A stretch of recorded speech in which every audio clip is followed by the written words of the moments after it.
Good morning, my dear students, and welcome to EduTap. So, guys, we have started this series which we're calling 360-degree preparation for your RBI Grade A or Grade B exam.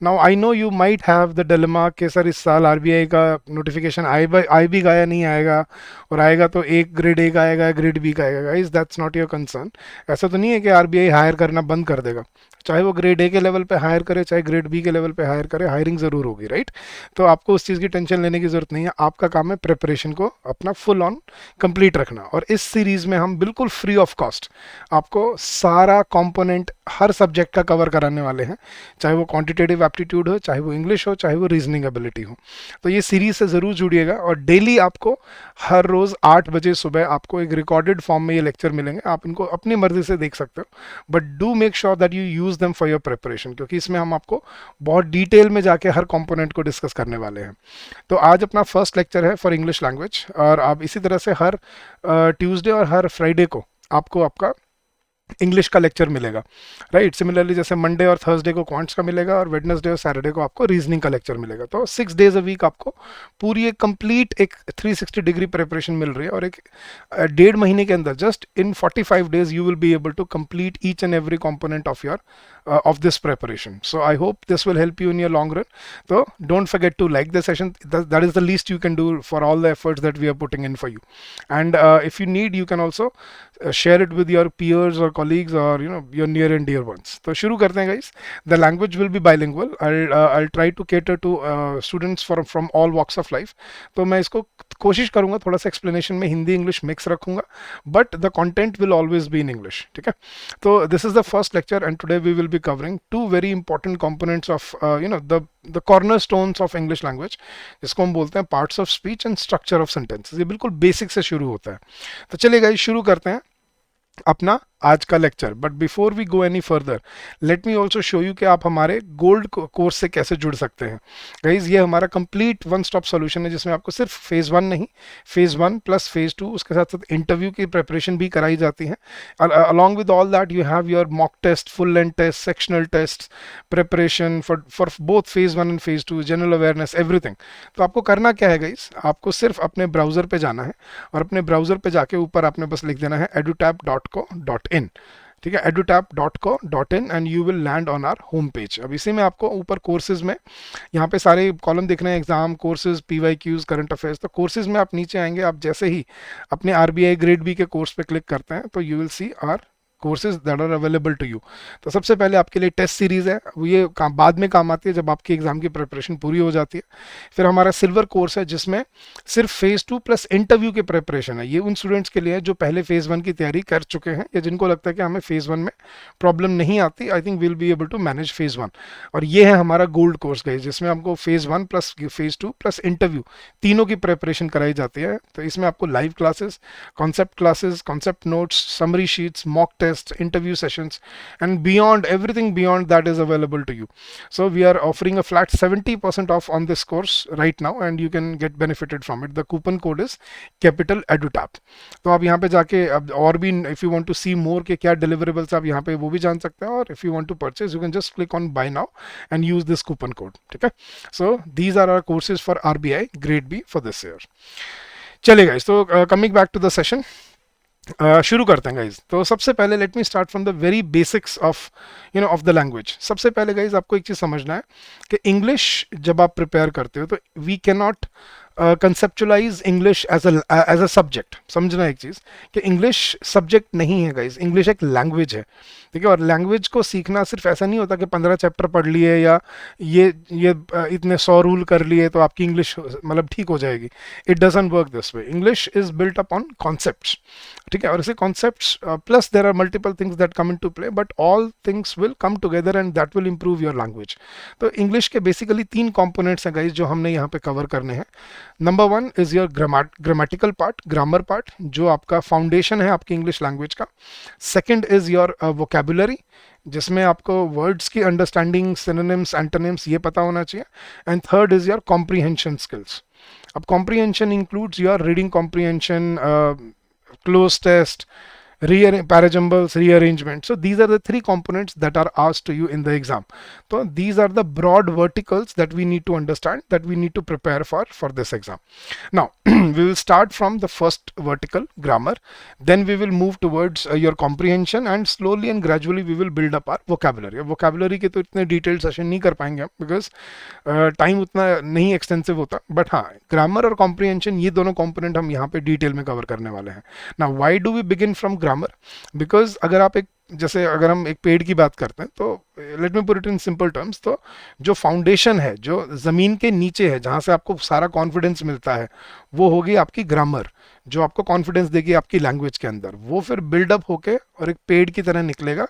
And you know the stem will be your comprehension ability, जहाँ पे आपको चीज़ें समझना आसान होता है, आपको समझ के उनको पढ़ना और कॉम्प्रिहेंड करना आसान होता है. That would be your comprehension.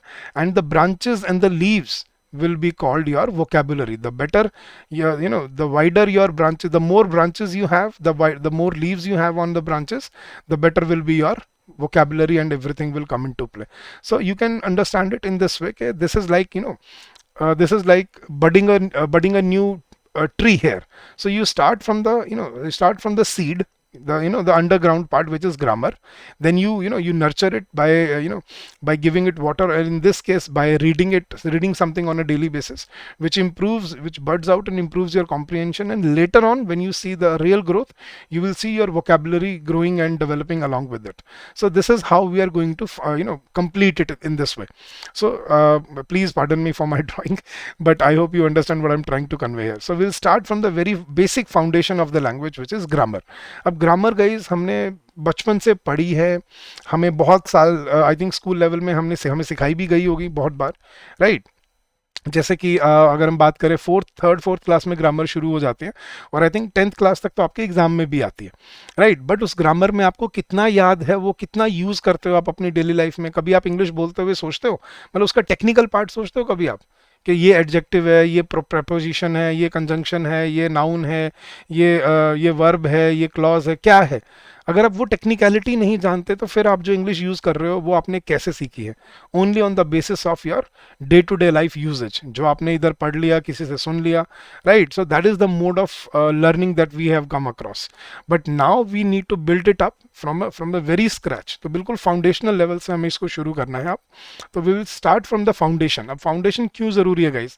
C, if you want to build a long lasting house, ठीक है, लॉन्ग लास्टिंग होम, अगर आपने एक ऐसा घर बनाना है जो बहुत टाइम तक खड़ा रहे, स्ट्रॉन्ग खड़ा रहे, कोई आंधी आए, तूफान आए, मुश्किलों में आए, तो इट स्टे स्ट्रॉन्ग, तो उसके लिए क्या ज़रूरी होती है? आपके घर की फाउंडेशन बहुत ज़रूरी होती है. अगर आपकी फाउंडेशन स्ट्रॉन्ग नहीं है घर की, तो your house will, normal days it may stand, but on days of trouble, ठीक है, जिस दिन आंधी तूफान आएगा उस दिन वो ढह जाएगा. और आंधी तूफान किस दिन आने वाला है? एग्जाम वाले दिन. तो आप समझना हम कैसे प्रिपेयर कर रहे हैं. तो I will be giving you anecdotal examples, जिससे आप इसको रिलेट कर पाओगे. तो we will start from the first component here, grammar, then we will move towards comprehension. और मेरा आपको सजेशन क्या है वोकैबुलरी के लिए? What you need to do is guys, you need to start reading something. Start with a reading habit, ठीक है? Daily कुछ पढ़ा करो. अगर आप डेली एडिटोरियल, आर्टिकल, कुछ ना कुछ नहीं पढ़ते हो, तो आप ये समझना guys, you are not actually learning something new. आप नया कुछ भी नहीं सीख रहे हो, आप उसी पे डिपेंडेंट हो जो आपने ऑलरेडी सीखा हुआ है, and that might not be enough. तो एडिटोरियल रीडिंग में क्यों कहता हूँ बहुत ज़रूरी है? वो आपकी जनरल अवेयरनेस, करंट अफेयर्स को तो इंप्रूव करती है, बट उसके साथ साथ आपकी कॉम्प्रिहेंशन एबिलिटी, एनालिटिकल स्किल्स, उसके साथ साथ आपकी कॉम्प्रिहेंशन पावर, जिसको हम बोलते हैं कि कोई चीज़ पढ़ के उसको समझना, उसके साथ साथ आपकी वोकैबुलरी, आपकी articulation skills, drafting skills improve होती हैं, क्योंकि फेज 2 में आपका डिस्क्रिप्टिव इंग्लिश का पेपर आता है.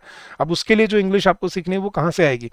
वो यहीं से सीखोगे आप. ये नए नए फ्रेजेस, प्रेजेंटेशन स्टाइल, ये सीखी जाती हैं आपकी डेली रीडिंग हैबिट से. तो सबसे इंपॉर्टेंट है अभी आपके लिए एक रीडिंग हैबिट शुरू करना.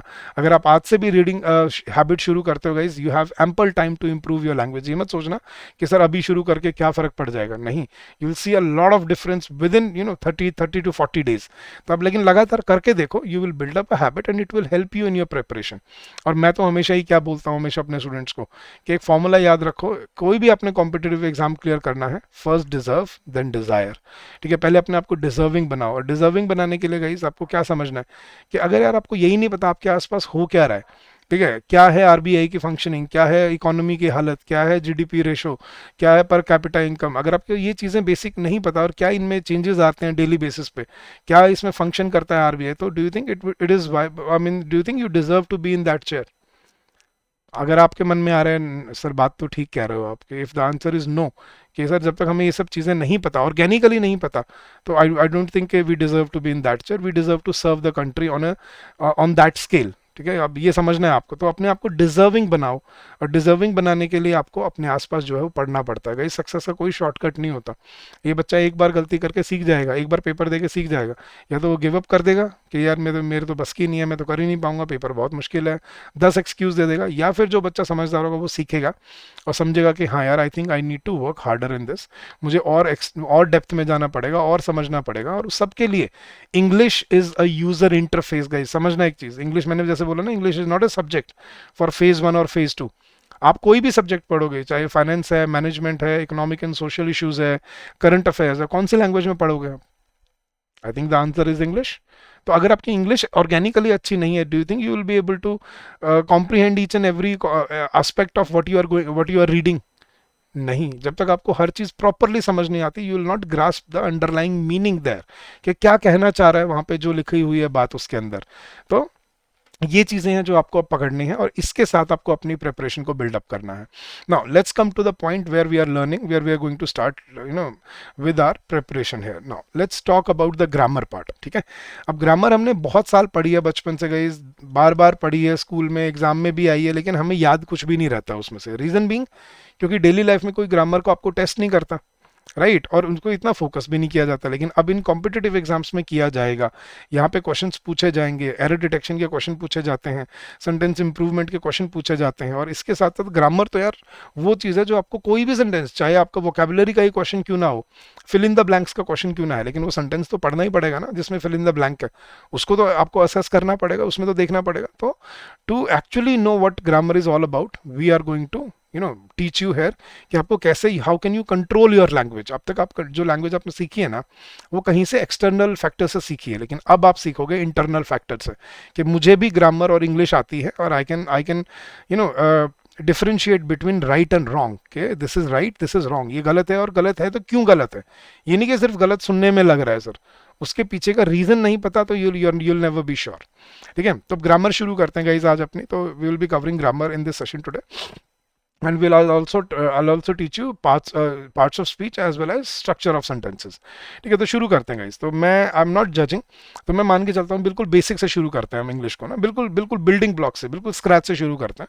तो सबसे बेसिक क्या है इंग्लिश में गाइस, सबसे स्मॉल लेवल पे क्या आता है?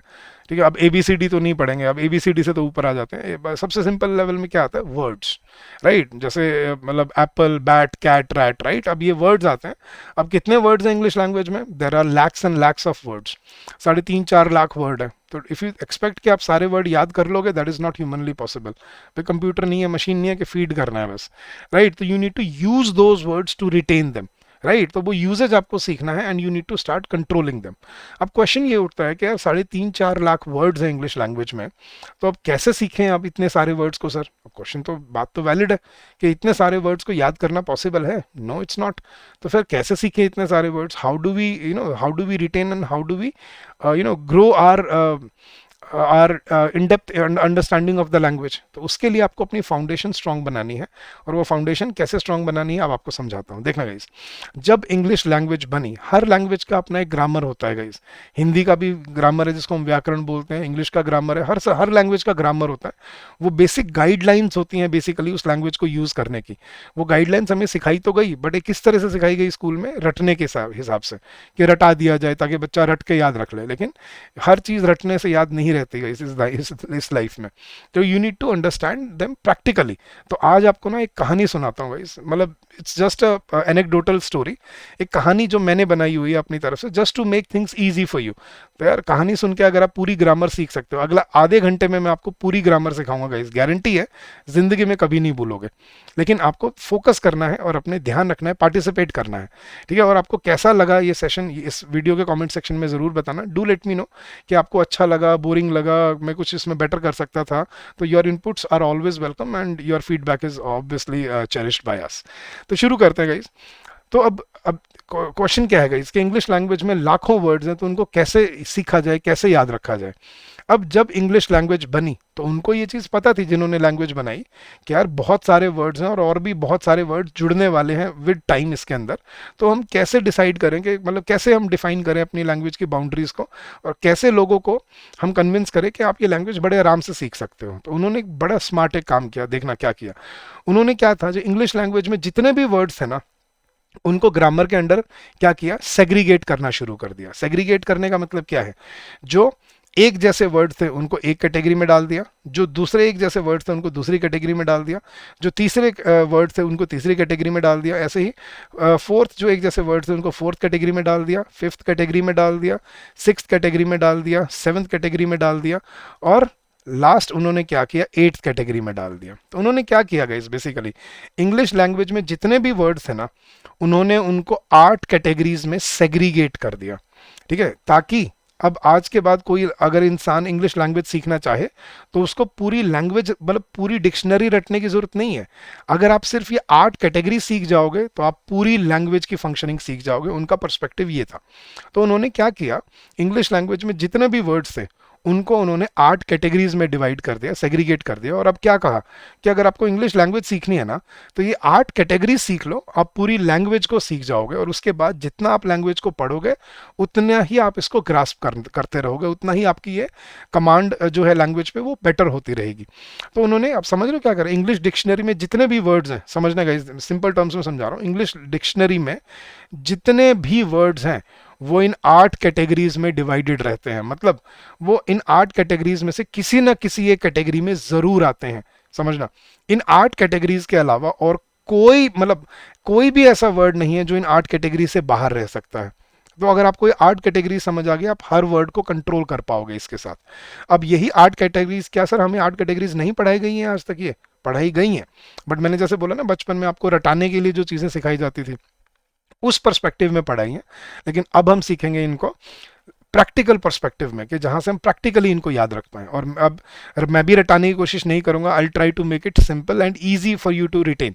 तो उसका तरीका क्या है गाइज, निमोनिक्स बनाना। अब ये बहुत अच्छा तरीका होता है अपने ब्रेन को स्टिमुलेट करके। ठीक है, अब निमोनिक्स हमें बचपन से याद कराए गए हैं, बट हमें मे बी हमें उनकी इंपॉर्टेंस समझ नहीं आई।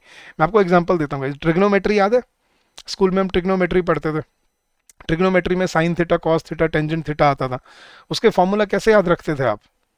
याद है वो पंडित बद्री प्रसाद हर हर बोले, या सोना चांदी तोले, या कुछ स्कूल में ऐसे भी सुना है मैंने बहुत बच्चे, पाकिस्तान भूखा प्यासा, जो है ही एक्चुअली में, बट पाकिस्तान भूखा प्यासा, हिंदुस्तान हरा भरा, ऐसे करके। तो ऐसे बहुत सारे निमोनिक्स बनते थे। या और छोटे आ जाओ, हमें वो जो सोलर सिस्टम के प्लैनेट्स के नेम्स कैसे याद कराते थे? याद है कि सीक्वेंस में कैसे याद करना है? My very educated mother just showed us 9 planets, ऐसे करके सिखाते थे। माई से मतलब मरकरी, वी से वेरी से मतलब वीनस, एजुकेटेड से अर्थ, मदर से मार्स, ऐसे करके हमें सिखाते थे। या और छोटे आ जाओ, बचपन में रेनबो के कलर्स कैसे याद कराते थे सीक्वेंस में आपको? याद है? विबग्योर, विबग्योर क्या आता था? Violent, Indigo, blue, green, yellow, orange, red. तो ऐसे ये जो निमोनिक्स होते हैं ना, ये आपके दिमाग में ऐसे घर कर जाते हैं, जो आप देख लो 20 साल बाद मैंने आज उसका नाम लिया लेकिन आपको याद है।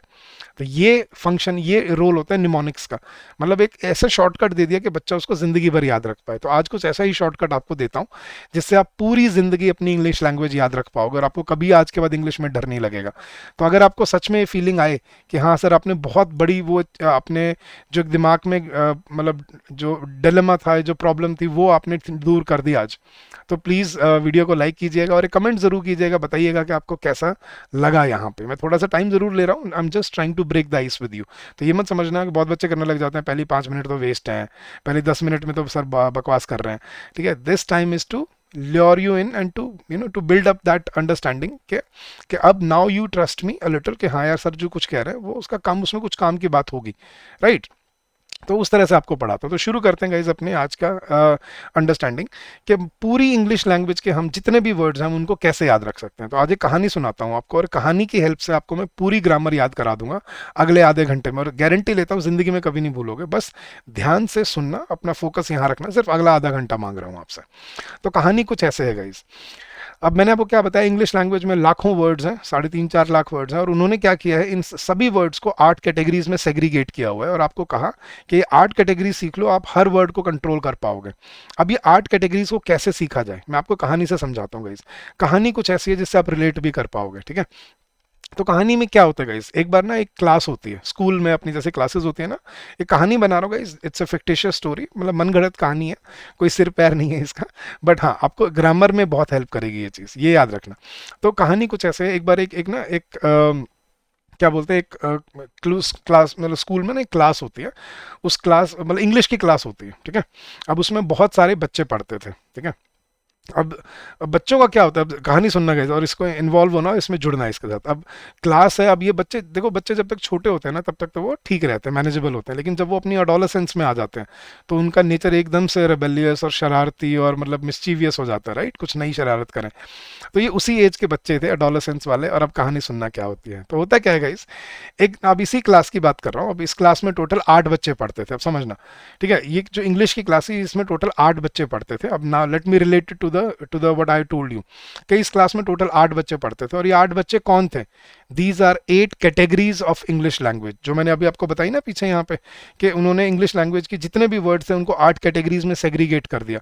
अब उन्हीं 8 कैटेगरीज को मैं अपनी कहानी में यहाँ पे क्या बना रहा हूँ, बच्चे बना रहा हूँ, स्टूडेंट्स बना रहा हूँ, ताकि आप उससे रिलेट कर पाओ कहानी से, right. I am just trying to make it simpler and easier for you to retain. तो होता क्या है गाइस, देखना, इस कहानी में इस क्लास में टोटल 8 बच्चे होते हैं, ठीक है। अब बच्चे यार हर तरह के बच्चे होते हैं, अब कहानी शुरू करता हूँ मैं। अब बच्चे हर तरह के होते हैं, कुछ शरारती भी होते हैं, कुछ शरीफ भी होते हैं, राइट, कुछ हंसमुख भी होते हैं, कुछ चुपचाप बैठने वाले भी होते हैं, इंट्रोवर्ट होते हैं, एक्सट्रोवर्ट होते हैं, ऐसे होते हैं वैसे होते हैं, हर तरह का बच्चा होता है, राइट। तो अब उसी की कहानी अब सुनना गाइस, होता क्या है, इस क्लास में टोटल 8 बच्चे थे। अब ये 8 बच्चे कौन थे, these are 8 categories of English dictionary या इंग्लिश लैंग्वेज, जिसमें आपकी लैंग्वेज के सारे वर्ड्स आ जाते हैं, मतलब लिटरली आपकी इंग्लिश लैंग्वेज में जितने वर्ड्स हैं उनमें से कोई ना कोई एक वर्ड इन, मतलब उनमें से हर वर्ड इनमें से कोई ना कोई कैटेगरी में ज़रूर मिलेगा आपको, इससे बाहर आपको एक वर्ड नहीं मिलेगा, याद रखना। अगर आपको ये समझ आ गया तो आप पूरी लैंग्वेज को कंट्रोल कर पाओगे। तो होता क्या है कहानी में, इस कहानी में टोटल 8 बच्चे होते हैं, ठीक है। अब होता क्या, जब ये अपनी अडोलेसेंस में आते हैं तो एक दिन एक बड़ा शरारती बच्चा होता है, वो क्लास में खड़ा होता है, एक दिन रिसेस में, रिसेस हो रही होती है ना, तो एक दिन वो क्लास में खड़ा होता है, सबके सामने जाता है, और क्लास के सबके सामने खड़ा होकर बोलता है, यार सुनो यार सब, सबका ध्यान उसकी तरफ चला जाता है। बोला हाँ भाई बोल, क्या क्या हुआ बता। तो अब वो उस दिन क्लास में खड़ा होकर बड़ी सरप्राइजिंग बात बोलता है, कहता है यार अब हम बच्चे नहीं रहे, अब हम बड़े हो गए। बोला हाँ यार बड़े तो हो गए। बोला चलो फिर कुछ बड़ों की तरह काम करते हैं। बोला ठीक है बता क्या करना है। तो वो क्लास में बोलता है कि आज से ना मैं अपना एक गैंग बना रहा हूँ। गैंग होते थे क्लास में, गाइस याद है स्कूल लाइफ में सबके अपने, अब गैंग मतलब वो नहीं, गैंगस्टर्स वाले गैंग नहीं बोल रहा, अपने दोस्तों वाले गैंग। जैसे चार वो पीछे एक और बैक बेंचर वाला गैंग होता था, एक आगे बैठने वाला गैंग होता था, एक वो स्टूडियस वाला गैंग होता था, राइट। सॉरी। तो ये उसी तरह से गैंग बना रहा हूँ मैं, just to make the story interesting for you. तो एक दिन एक बड़ा शरारती बच्चा होता है, क्लास में खड़ा होकर बोलता है आज से मैं अपना गैंग बना रहा हूँ। अब वो बच्चा कौन था, नाउन। सब ध्यान से देखना गाइस, नाउन क्या कहता है, नाउन बोलता है आज से मैं अपना गैंग बना रहा हूँ। तो सब पूछते हैं भाई तू क्यों गैंग बना रहा है, तेरे पास क्या क्वालिटी है, तू क्यों गैंग का लीडर बन रहा है। तो नाउन अब क्या बोलता है देखना गाइस, नाउन बोलता है, देखना कि नाउन बोलता है कि मैं गैंग क्यों बना रहा हूँ, क्योंकि इंग्लिश लैंग्वेज में जितने भी नेमिंग वर्ड्स हैं वो सब मेरे पास हैं। अब याद रखने की ट्रिक देखना गाइस, एन फॉर नाउन्स, ठीक है, नाउन्स होते क्या है, एन फॉर नेम्स, ठीक है। तो एनी नेमिंग वर्ड, कोई भी नाम जो है इंग्लिश लैंग्वेज में वो क्या होता है, नाउन। सिंपल रखना, न से नाम, एन से नेम, एन से नाउन, याद रखने की ट्रिक है ये। तो नाउन क्या होते हैं, नेम्स, एन से नाउन, एन से नेम, ये याद रखना। तो कोई भी नाम है इंग्लिश लैंग्वेज में वो क्या होता है आपका, नाउन, ठीक है। अब मैं जैसे मैं बोलता हूँ Rohit is a good boy, इसमें नाउन क्या है, रोहित, ठीक है। मैंने तो रोहित किसी इंसान का नाम है, Reena is a smart girl, इसमें नाउन क्या है, रीना, तो रीना क्या है, किसी गर्ल का नाम है। हाँ जी, India is a great country, इसमें नाउन क्या है, इंडिया, इंडिया किसका है, कंट्री का नाम है। तो देखना किसी भी इंसान का नाम है, रोहित, रीना, राहुल, सीमा, गायत्री, रोहिणी, प्रियंका, सब क्या है, नाउन्स। किसी भी इंसान का नाम है, किसी भी जगह का नाम है, India, China, Japan, Mumbai, Delhi, Chandigarh, Bengal, Kolkata, Asia, America, Earth, Jupiter, Mars, सब किसी भी जगह का नाम है, छोटी से छोटी, चाहे गांव से ले लो, छोटी सी जगह या बड़ी से बड़ी, कोई भी जगह का नाम है, if it's a noun, if it's a name of a place, it's a noun. कोई भी ऑब्जेक्ट, नॉन लिविंग चीज का नाम है, chair, mobile, computer, road, car, AC, fan, light, ये सब क्या है, ऑब्जेक्ट्स के नाम है, लेकिन नाम तो है। तो क्या है? नाउन। चाहे फ्रूट का नाम है, वेजिटेबल का नाम है, कोई भी नाम है यार, सिंपल टर्म्स में याद रखो, कोई भी नाम है इस दुनिया में जो एग्जिस्ट करता है वो क्या होता है? नाउन। Simple as that. तो कोई इंसान का नाम है, कोई जगह का नाम है, कोई भी चीज का नाम है, ठीक है, कोई भी इसके बियॉन्ड देखना गाइस, कोई चीज जो विजिबल नहीं है या मतलब जो रियलिस्टिक नहीं है, जैसे अपनी फीलिंग्स के भी तो नाम होते हैं। हैप्पीनेस फीलिंग का नाम है, दिखते ही नहीं है लेकिन नाम तो है। Sadness, brotherhood, Mankind, culture, heritage, ये भी तो नाम है। सब्जेक्ट के नाम है, फिजिक्स, इकोनॉमिक्स, ज्योग्राफी, मतलब स्टेटिस्टिक्स, ये इकोनॉमिक्स, ये सारी क्या है? लैंग्वेजेस के नाम है। नाम ही नाम है यार इस दुनिया में, सोचो कितने नाम होंगे। फ्रूट के नाम है, पता नहीं सब्जियों के नाम है जो हम खाते हैं, पता नहीं हर चीज़ का नाम रखा हुआ है हमने। तो सिंपल टर्म्स में याद रखना गाइस, कोई भी नाम है, कोई भी नेम है इस दुनिया में, वो क्या होता है? नाउन। Simple as that. मैंने बस आपको क्लासिफिकेशन समझा दी। Name of a person, name of a place, name of a thing, living, non living, real, unreal, God. God का भी नाम तो रखा हुआ है ना हमने, Lord, Lord Rama, Lord Krishna, नाम रखे हुए हैं। तो किसी का भी नाम है, चाहे वो रियल है, अनरियल है, एग्जिस्टिंग है, नॉन एग्जिस्टिंग है, जिस चीज को आपने नाम दे दिया वो क्या, वो वर्ड क्या होगा? Noun. Star, universe, Galaxy, God, air, water, vegetable, juice, mango, कुछ भी, हर चीज को हमने नाम दिया हुआ है। तो कोई भी नाम है वो क्या होता है? नाउन। Simple as that. समझ आ रहा है? तो अगर मैं बोलता हूँ Rohit is a smart boy, इसमें नाउन क्या है? रोहित। मैंने बोला Reena is an intelligent girl, इसमें नाउन क्या है? रीना। मैंने बोला India is a great country, इसमें नाउन क्या है? इंडिया। Very good. बट अब इसका एक और कंपोनेंट आपको समझाता हूं, देखना गाइस। जब मैंने बोला Rohit is a smart boy, मैंने बोला इसमें नाउन क्या है? आपने बोला सर रोहित। लेकिन मैंने एक और क्वेश्चन पूछा, मैंने बोला रोहित तो ठीक है नाउन है, लेकिन बॉय क्या है यहाँ पे? क्या बॉय नाउन है या नहीं है? अब आप सोच रहे होगे हाँ सर बात तो ठीक है, रोहित तो समझ आ गया लड़के का नाम है, बॉय किसका नाम है? आपको समझाता हूँ। देखो बॉय भी एक नाउन है। अगर मैंने बोला Reena is a smart girl, तो Reena is an intelligent girl, चलो इसमें नाउन क्या है? रीना तो नाउन है ही, वो तो हमें दिख रहा है, लेकिन गर्ल क्या है? नाउन है या नहीं है? वो भी नाउन है। मैंने बोला India is a great country, तो इसमें नाउन क्या है? इंडिया तो हमें समझ आ रहा है कि इंडिया हाँ सर नाउन है, लेकिन कंट्री, अब देखना वो भी नाउन है। अब नाउन भी देखना गाइस दो तरह के होते हैं, और इनके नाम से ही समझ आएगा, कुछ रटने की जरूरत नहीं, इनके नाम में ही इनका मतलब छिपा हुआ है। दो तरह के नाउन्स होते हैं, कौन से? Common noun and proper noun. ठीक है, नाम में ही मतलब छिपा हुआ है। कॉमन नाउन, कॉमन क्या होता है गाइस? जो आम होती है, सबके लिए कॉमन होता है, राइट? जो which is available to everyone, common noun.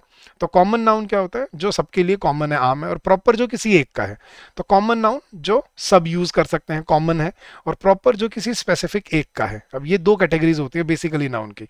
तो जब मैंने बोला Rohit is a smart boy, तो इसमें देखना रोहित एक प्रॉपर नाउन है, जबकि बॉय एक कॉमन नाउन है। अब हम कैसे डिसाइड करें कौन प्रॉपर है कौन कॉमन है?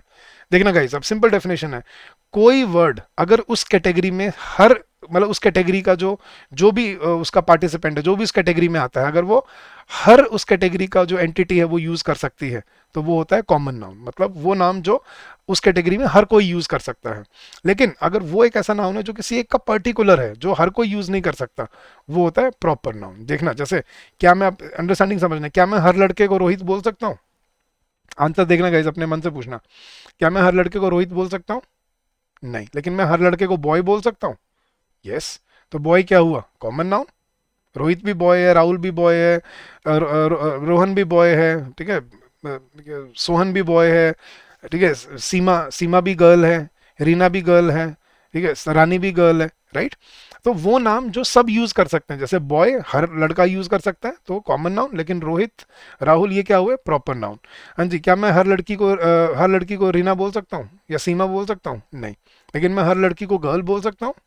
यस। तो गर्ल क्या हुआ? Common noun. जबकि रीना, सीमा, गीता क्या हुए? Proper noun. क्या मैं हर देश को, देखना गाइस, क्या मैं हर देश को इंडिया बोल सकता हूँ? नहीं सर। लेकिन मैं हर देश को कंट्री बोल सकता हूँ? हाँ सर, यस। तो कंट्री क्या हुआ? Common noun. जबकि इंडिया क्या हुआ? Proper noun. हाँ जी गाइस, क्या मैं हर फल को मैंगो बोल सकता हूँ? हर फल को मैं मैंगो बोल सकता हूँ? नहीं। लेकिन मैं हर फल को फ्रूट बोल सकता हूँ? यस। तो फ्रूट क्या हुआ? Common noun. जबकि मैंगो, गवावा, बनाना क्या हुए? Proper nouns. तो अब समझ आ रही है गाइस? तो प्रॉपर नाउन जो किसी एक का है, किसी एक जगह का, जैसे क्या मैं हर शहर को चंडीगढ़ बोल सकता हूँ? नहीं। लेकिन मैं हर शहर को सिटी बोल सकता हूँ? यस। तो सिटी क्या हुआ? कॉमन नाउन जो हर शहर के लिए यूज हो सकता है, लेकिन चंडीगढ़ क्या हुआ, प्रॉपर नाउन। समझ आ रही चीज? तो ये होते हैं कॉमन नाउन और प्रॉपर नाउन्स हमारे। चलिए, तो पहली कैटेगरी समझ आई। कोई भी नाम है जो इस मतलब इस दुनिया में एग्जिस्ट करता है, वो क्या होता है, नाउन। अब अच्छा, स्टोरी पे वापस आते हैं। तो वो लड़का खड़ा होता है, बोलता है भाई जितने भी नाम है वो सब मेरे पास है, तो मेरा नाम चलता है। ठीक है, तो वो गैंग का लीडर बन जाता है एक। चलो जी, गैंग का लीडर, गैंग बनने शुरू हो गए क्लास में। लेकिन कभी ऐसा सुना है इसके क्लास में एक ही गैंग था? कभी हुआ है किसी क्लास में एक ही गैंग था? नहीं, दूसरा तो आएगा तभी तो कहानी बनेगी, राइट? तो देखना होता क्या है गाइस, अब जब एक तरफ गैंग नाउन बना लेता है, तो होता क्या है, दूसरी तरफ फिर एक और लड़का खड़ा होता है, बोलता है ठीक है भाई तू अपना गैंग बना रहा है, तो एक मैं अपना गैंग भी बनाता हूँ। वो दूसरा लड़का कौन था, वर्ब्स। ठीक है, वर्ब क्या कहता है, देखना गाइस, वर्ब कहता है कि भाई ठीक है तेरा नाम चलता है, सारे नाम तेरे पास है, कोई नहीं तो अपना गैंग बना, इधर मैं अपना गैंग बना रहा हूँ। फिर सब बच्चे उससे पूछते हैं कि भाई तू क्यों गैंग बना रहा है, तेरे पास क्या क्वालिटी है, तेरे पास क्या पावर है जो तू गैंग बना रहा है, तू क्यों लीडर बन रहा है गैंग का? तो वर्ब बोलता है, मैं अपनी क्वालिटी बताता हूँ। वर्ब बोलता है कि अगर नाउन का नाम चलता है तो मेरा काम चलता है, मेरे एक्शन चलते हैं। तो वर्ब बोलता है कि मेरे पास दो तरह के वर्ड्स हैं बेसिकली। पहले तो है उसने जो बोला गिनती गिने चुने।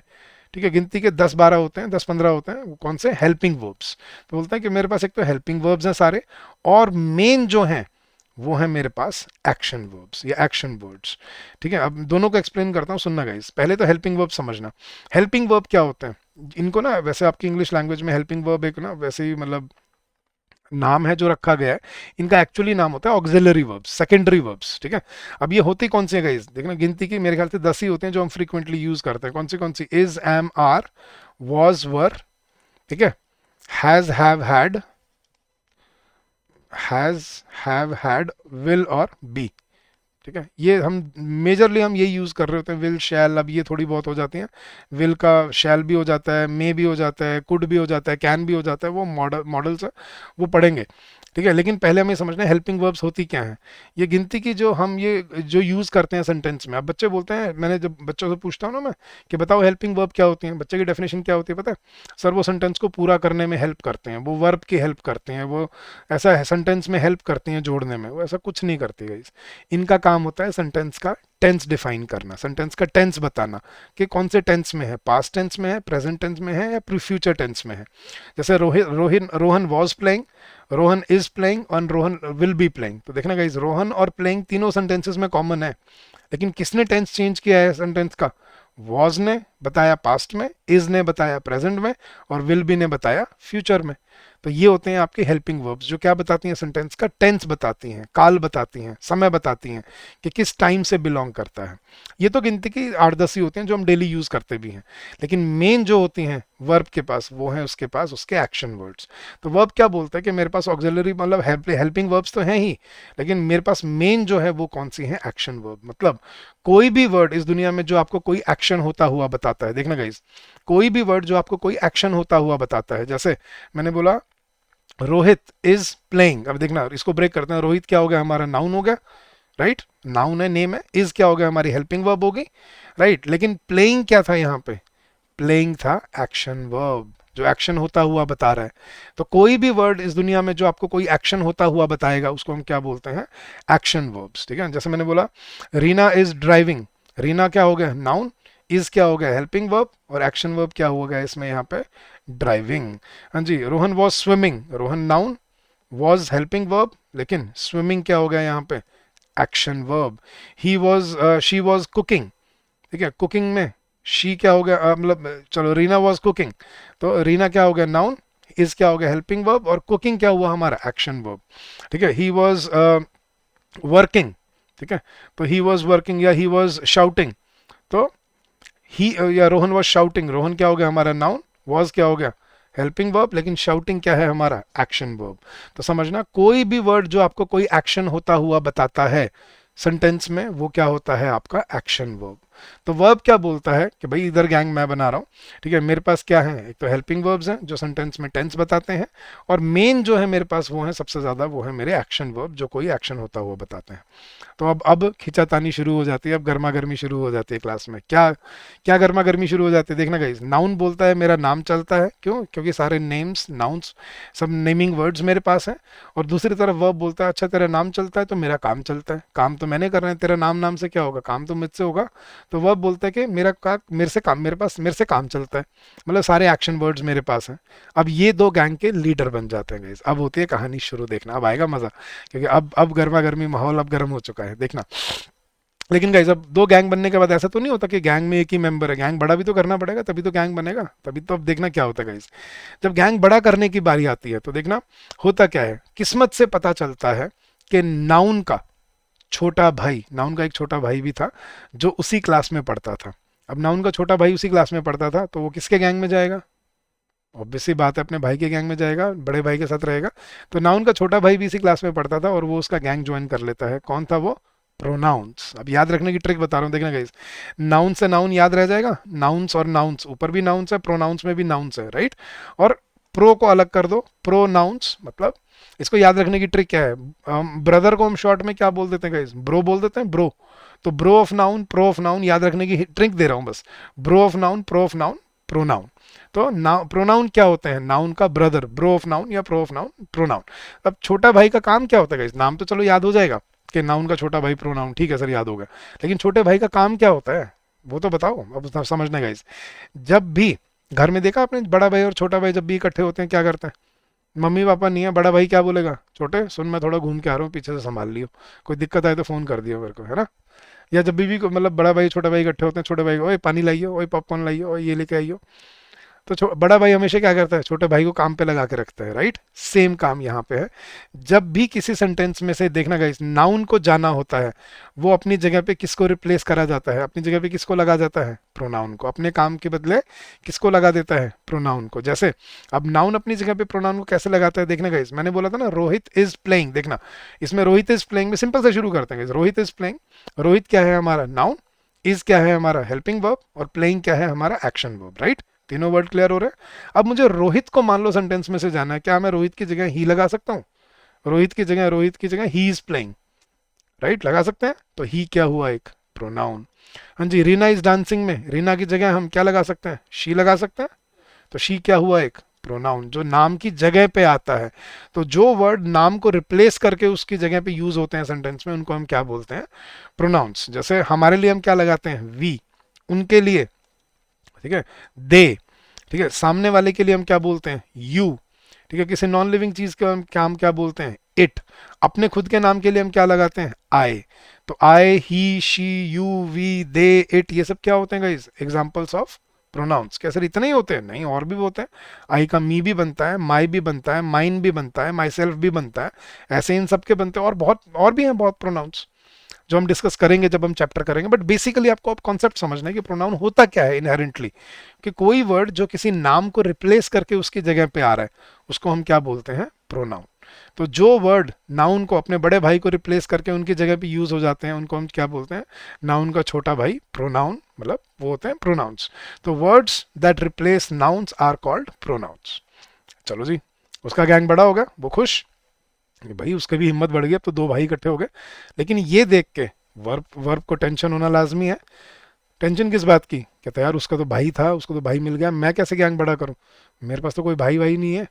लेकिन वर्ब ना स्मार्ट बंदा होता है, वर्ब बोलता है यार कोई दिक्कत नहीं है, भाई भाई नहीं है तो क्या हो गया, दुनिया के भाई नहीं होते, ऐसा थोड़ी है कि वो गैंग नहीं बनाएंगे।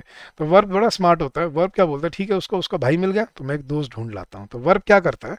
वो क्लास में जाता है और सबको बोलता है यार तुम मेरे फ्रेंड बन जाओ, मेरे पास आ जाओ, मेरे गैंग में आ जाओ। तो एक उसका फ्रेंड था जो उसकी बात मान लेता है। अब वो कौन था देखना गाइस। अब वर्ब का फ्रेंड कौन था? Adverb. देखना, याद रखने की ट्रिक समझा रहा हूं। वर्ब से वर्ब याद रह जाएगा, वर्ब्स वर्ब्स। और ऐड को अलग कर दो इससे, ऐड वर्ब्स। तो ऐड वर्ब का क्या काम था? देखना गाइस, अपने नाम में ही उसका सारा मतलब छिपा हुआ है। ऐड वर्ब, ऐड करना, एडिशन करना, किसमें? वर्ब में। तो वर्ब का काम क्या था, सॉरी एडवर्ब का काम क्या था? टू ऐड इनटू वर्ब्स, के वर्ब में कुछ ऐड करना। लेकिन सवाल ये उठता है क्या ऐड करना? तो एडवर्ब का काम क्या होता है गाइस? वर्ब में क्वालिटी ऐड करना, to add quality into verbs. तो एडवर्ब का बेसिकली काम क्या होता है? वर्ब्स में क्वालिटी ऐड करना। अब सवाल ये उठता है सर क्वालिटी, क्वालिटी कैसे ऐड होती है? तो बड़ी अजीब सी बात की आपने। अब एग्जांपल से समझना गाइस, मैं एग्जांपल में समझाता हूँ। मैंने बोला कि एडवर्ब क्या होते हैं, ठीक है वो वर्ब जो वर्ब में क्वालिटी ऐड करते हैं। जैसे मैंने बोला रोहित इज ड्राइविंग, एग्जांपल देखना गाइस। मैंने बोला रोहित इज ड्राइविंग, इसमें रोहित क्या था guys? Noun. Proper noun, is क्या था, हेल्पिंग वर्ब, और ड्राइविंग क्या था, एक्शन वर्ब, राइट। लेकिन अब अगर इस सेंटेंस में मैं ये जोड़ देता हूं, रोहित इज ड्राइविंग केयरलेसली, ठीक है, या रोहित इज ड्राइविंग रैशली, ठीक है, तो केयरलेसली या रैशली ये क्या हुए, किसमें क्वालिटी ऐड की इन्होंने, देखो रोहित इज ड्राइविंग तक था, आपको ये देखना क्वालिटी किस में ऐड की है, क्या हमने रोहित को केयरलेसली बोला है या उसकी ड्राइविंग को केयरलेसली बोला है, कि वो ड्राइविंग केयरलेसली कर रहा है, he might not be a careless boy, but वो ड्राइविंग केयरलेसली कर रहा है। तो केयरलेसली हमने किसको बोला है, ड्राइविंग को, ड्राइविंग क्या है हमारा यहाँ पे, एक्शन वर्ब, तो केयरलेसली या रैशली क्या हो गया हमारा यहाँ पे, एड वर्ब। समझ आ रही है चीज। तो कोई भी वर्ड जो एक्शन वर्ब में क्वालिटी ऐड करता है उसको हम क्या बोलते हैं, एडवर्ब, ठीक है। और एग्जांपल देखना गाइस, मैंने बोलता हूँ Reena is sitting, Reena is sitting quietly, quietly किसको बोला हमने, रीना को या सिटिंग को, कि वो चुपचाप बैठी है, चुपचाप क्या है उसका बैठना है, तो सिटिंग को बोला है, सिटिंग क्या है वर्ब, क्वाइटली क्या हो गया, एड वर्ब, ठीक है। Rohan was shouting loudly, loudly किसको बोला हमने यहाँ पे, शाउटिंग को, शाउटिंग क्या है वर्ब, तो लाउडली क्या हो गया, एड वर्ब, ठीक है। ही was she was dancing beautifully, beautifully हमने किसको बोला है, शी को या उसकी डांसिंग को, डांसिंग को, तो ब्यूटीफुली, ब्यूटीफुली हमने किसको बोला, उसकी डांसिंग को, डांसिंग क्या है, एक्शन वर्ब, तो ब्यूटीफुली क्या हो गया, एड वर्ब, जो एक एक्शन वर्ब में क्वालिटी ऐड करता है। तो अब समझ रहे हो गाइस एडवर्ब क्या होते हैं, वो वर्ड जो किसी सेंटेंस में एक्शन वर्ब में क्वालिटी ऐड करते हैं, ठीक है। जैसे he was listening to me patiently, तो पेशेंटली क्या हो गया, एडवर्ब। जैसे मैं बोलता हूँ he visits his parents regularly, तो he visits his parents regularly, regularly क्या हो गया यहाँ पे, एडवर्ब, रेगुलरली क्या है, बार बार। तो कोई भी वर्ड जो किसी एक्शन वर्ब की क्वालिटी बढ़ाता है उसे हम क्या बोलते हैं गाइस, एड वर्ब। क्लियर हो रहा है, वेरी गुड। चलो, तो वर्ब को भी अपना फ्रेंड मिल गया एक, उसका भी गैंग बड़ा हो गया, वो भी बराबर हो गया, वो भी खुश। लेकिन अब देखना होता क्या है, ये देख के कि वर्ब को एक फ्रेंड मिल गया, नाउन जेलस हो जाता है, नाउन को मिर्ची लग जाती है। नाउन प्रोनाउन को बोलता है, यार छोटे सुन इधर आ, बोला हाँ भाई क्या हुआ, कहता है यार वो वर्ब तो बहुत शाना निकला, अपने से आगे निकल गया। बोला नहीं भाई आगे कहाँ निकला, वो भी दो हैं हम भी दो हैं, देख लेंगे उसको। कहता नहीं नहीं, दो दो वाली बात नहीं है, उसका यूजेज देख, वो हमसे सेंटेंस में आगे निकल गया। बोला बताओ कैसे भाई, बोला देख यार तू और मैं तो सगे भाई हैं, देख सेंटेंस में या तो मैं होता हूँ या मैं हट जाता हूँ तो मेरी जगह पे तू आता है, राइट। लेकिन हम दोनों में से कोई एक होता है, या तो रोहित इज रनिंग होता है, या रोहित हट जाता है तो रोहित की जगह पे ही इज रनिंग होता है, या तो रीना इज डांसिंग होता है, या रीना हट जाता है तो शी इज डांसिंग होता है। तो या तो नाउन होता है या नाउन की जगह पे प्रोनाउन आता है, राइट। बोला हाँ भाई बात तो ठीक है, लेकिन कहता है उधर देख वो तो दोनों इकट्ठे आने लग गए एक ही सेंटेंस में। बोला कैसे भाई, बोला देख Rohit is driving carelessly, Rohit तो अकेला नाउन है यहाँ पे, लेकिन ड्राइविंग एक्शन वर्ब भी आ गया और केयरलेसली उसका फ्रेंड भी आ गया साथ में, एक ही इकट्ठा आ गए दोनों एक ही सेंटेंस में। बोला हाँ भाई बात तो ठीक है, कहते थे समझ देख हम दोनों में से तो कोई एक आता है, लेकिन वो दोनों इकट्ठे आने लग गए। बोला अब उसको समझ आई प्रोनाउन का, तो बोला हाँ भाई बात तो ठीक बोल रहे हो आप। तो बोला यही तो मैं कह रहा था, वो अपने से आगे निकल गया, कुछ दिमाग लगा, हमें भी आगे बढ़ना पड़ेगा। तो वो बहुत दिमाग लगाते हैं, ये करें वो करें, लेकिन उनको कुछ नहीं समझ आता, कुछ नहीं सूझता क्या करें। तो एट द एंड वो क्या करते हैं, वर्ब की चीटिंग कर लेते हैं। बोला छोटे मेरे पास एक आइडिया है। बोला क्या भाई, कहता क्यों नहीं, जैसे वो एक दोस्त ढूंढ के लाए हम भी वैसे ही दोस्त ढूंढ लाए, वो भी हमारी हेल्प करे ऐसे ही। बोला हाँ भाई आइडिया तो ठीक है। तो नाउन का भी एक ना फ्रेंड होता है, वो उसको बुला लेता है, बोला सुन सुन यार मेरे गैंग में आ जा, मेरी ऐसी हेल्प कर दिया अगर जैसे एडवर्ब उसकी हेल्प करता है ना, तो भी मेरी ऐसी हेल्प कर दे, तो बिल्कुल भाई की तरह रखेंगे हम तेरे को। और वो उसका फ्रेंड भी मान जाता है। तो देखना अब नाउन का फ्रेंड कौन था, जो उसने एडवर्ब की चीटिंग करके बुलाया था, नाउन का फ्रेंड था एडजेक्टिव, ठीक है। एडजेक्टिव वही ऐड से याद रखना गाइस, इसको भी ऐड से ऐड याद रह जाएगा। एडवर्ब में जैसे ऐड था, क्या काम करना था उसका, ऐड करना, सेम वही काम क्या होता है एडजेक्टिव का होता है। तो उसने बिल्कुल चीटिंग करके बुलाया, तो एडजेक्टिव का भी काम क्या होता है, ऐड करना। क्या ऐड करना, बिल्कुल सेम वही जो एडवर्ब कर रहा है, क्वालिटी ऐड करना। लेकिन हाँ किसमें, जैसे एडवर्ब वर्ब में कर रहा था, अब एडजेक्टिव का काम होता है किसमें क्वालिटी ऐड करना, अपने बड़े लीडर के उसमें, किसमें, नाउन या प्रोनाउन में। तो एडजेक्टिव का काम क्या होता है, जैसे एडवर्ब ऐड कर रहा था क्वालिटी वर्ब में, एडजेक्टिव ऐड करता है क्वालिटी किसमें, नाउन या प्रोनाउन में। अब सवाल ये उठता है सर नाउन या प्रोनाउन में कैसे क्वालिटी ऐड हो सकती है, कुछ समझाओ, समझ नहीं आया, एक्सप्लेन करता हूँ। देखना, कोई वर्ड जो किसी नाउन में क्वालिटी, किसी नेम में क्वालिटी ऐड करेगा उसको हम क्या बोलेंगे, एडजेक्टिव। जैसे मैंने बोला, देखना guys, Rohan is a smart boy. ठीक है, अब मैंने बोला Rohan is a smart boy. अब स्मार्ट हमने किसको बोला है यहाँ पे, बॉय को। बॉय रोहन ही है, रोहन की बात हो रही है, तो स्मार्ट हमने किसको बोला बेसिकली यहाँ पे, रोहन को। रोहन क्या है, नाउन। अब टेक्निकली समझना हमें कि किसकी क्वालिटी बढ़ाई है, रोहन लड़का ऐसे नहीं, रोहन क्या है, एक नाउन है, एक नेमिंग वर्ड है, राइट। तो रोहन की क्वालिटी बढ़ाई है, रोहन क्या है, नाउन, और नाउन की क्वालिटी बढ़ा रहे तो स्मार्ट यहाँ पे क्या हुआ, एडजेक्टिव। ठीक है, जैसे मैं बोलता हूँ चलो प्रोनाउन में कैसे क्वालिटी ऐड करते हैं वो भी एग्जांपल देखते हैं। जैसे मैं बोलता हूँ शी इज़ अ गर्ल, फिर मैंने बोला she is a beautiful girl. अब ब्यूटीफुल हमने किसको बोला, शी को, प्रोनाउन को। प्रोनाउन नाउन की जगह पे लगा था किसी की जगह पे, लेकिन है तो नाउन का ही छोटा भाई। तो यहाँ पे हमने शी इज़ अ गर्ल, फिर मैंने बोला she is a beautiful girl. Beautiful किसको बोला हमने, शी को, प्रोनाउन को, राइट, प्रोनाउन, या राइट। तो ब्यूटीफुल क्या हो गया यहाँ पे, एडजेक्टिव। मैंने बोला India is a country, India is a great country, किसको बोला ग्रेट हमने, इंडिया को। इंडिया इंडिया क्या है, नाउन, तो ग्रेट क्या हुआ, adjective. Chandigarh is a city, Chandigarh is a smart city. Smart किसको बोला हमने यहाँ, चंडीगढ़ को। ठीक है, या एडवांस सिटी, या Chandigarh is a developed city. तो डेवलप्ड क्या हो गया यहाँ पे, क्या हो गया, एडजेक्टिव। तो कोई भी वर्ड जो किसी नाउन या प्रोनाउन में क्वालिटी ऐड करेंगे वो क्या होते हैं, हमारे एडजेक्टिव। क्लियर हो रहा है गाइस, वेरी गुड। उसको भी सही फ्रेंड मिल गया नाउन को भी, अब लग रहा है वो बराबर बराबर हो गए। Yes, right. अब मजा आ रहा है कहानी में, मजा आ रहा है तो गाइज लाइक करना मत भूलिएगा और शेयर सब्सक्राइब जरूर कीजिएगा। ठीक है, चलिए गाइज आगे बढ़ते हैं। चलो जी, उसको भी गैंग बड़ा हो गया, वो भी खुश। लेकिन अब आता है कहानी में सबसे बड़ा ट्विस्ट। अब कहानी में ट्विस्ट नहीं आएगा तो कहानी क्या होगी गाइज, सुनना तभी तो मजा है। तो अब आता है कहानी में सबसे बड़ा ट्विस्ट। ट्विस्ट क्या आता है, देखना। सीक्रेटली, अब देखो पूरे गैंग वैंग बन रहे होते हैं क्लास में, नाउन के अपने गैंग बन गया, वर्ब के अपना गैंग बन गया, वो उसकी हेल्प कर रहा है, वो उसका छोटा भाई है, ये सब चल रहा है। लेकिन सीक्रेटली पता चलता है, क्या पता चलता है, कि एडजेक्टिव, ठीक है याद रखना, एडजेक्टिव और एडवर्ब, ठीक है, एडजेक्टिव और एडवर्ब बचपन के दोस्त थे एक दूसरे के, बेस्ट फ्रेंड्स थे ये, मतलब चड्डी बड्डी जिसको हम बोलते हैं, लंगोटिया यार टाइप। तो ये बचपन के फ्रेंड्स थे एक दूसरे के, एडजेक्टिव और एडवर्ब। आज ये अलग अलग गैंग में चले गए, इनको पता नहीं था, लेकिन जब इनको इन्होंने आपस में देखा, जब इनकी नज़रें मिली, वो मेरा बेस्ट फ्रेंड उस गैंग में बैठा है, वो देखता है मेरा बेस्ट फ्रेंड उस गैंग में बैठा है, तो सबके सामने तो कुछ नहीं बोलते वो, लेकिन शाम को जब वो पार्क में मिलते हैं तब जिक्र होता है, तब एडजेक्टिव और एडवर्ब भाग के मिलते हैं। बोला यार ये क्या हो गया आज क्लास में, बोला तू उस गैंग में क्यों चला गया, बोला तू उस गैंग में क्या कर रहा था, बोला यार मेरे को उसने बुलाया हेल्प करने के लिए, मैं हेल्प करने के लिए चला गया। कहता मेरे साथ भी यही हुआ, उसने मेरे को बोला मेरी हेल्प करने के लिए आ जा, मैं भी दिल बड़ा करके उसके पास चला गया। तो बोला यार ये तो बड़ी मुसीबत होगी कि अब हम बचपन के बेस्ट फ्रेंड्स आपस मतलब एक दूसरे के साथ बचपन से खेले हैं, अब आज अलग अलग गैंग में कैसे बैठे। तो बोला यार फिर क्या करें बता, कहता गैंग छोड़ दे। बोला ना यार बड़ी बेइज्जती होगी, सब बोलेंगे अरे आए थे बड़े गैंग ज्वाइन करने वाले, एक दिन में भाग गए। तो बोला क्या करें, फिर लड़ाई करें आपस में। बोला पागल है क्या, बचपन के दोस्त लड़ाएंगे थोड़ी। तो बोला भाई ना गैंग छोड़ना, अलग अलग गैंग में बैठना है, ना लड़ाई कर रहे तो कैसे चलेगा काम। तो बोला यार एक तरीका और है। बोला क्या, कहता ऐसा करते हैं, सबको ये दिखाते हैं कि हम एक दूसरे को नहीं जानते।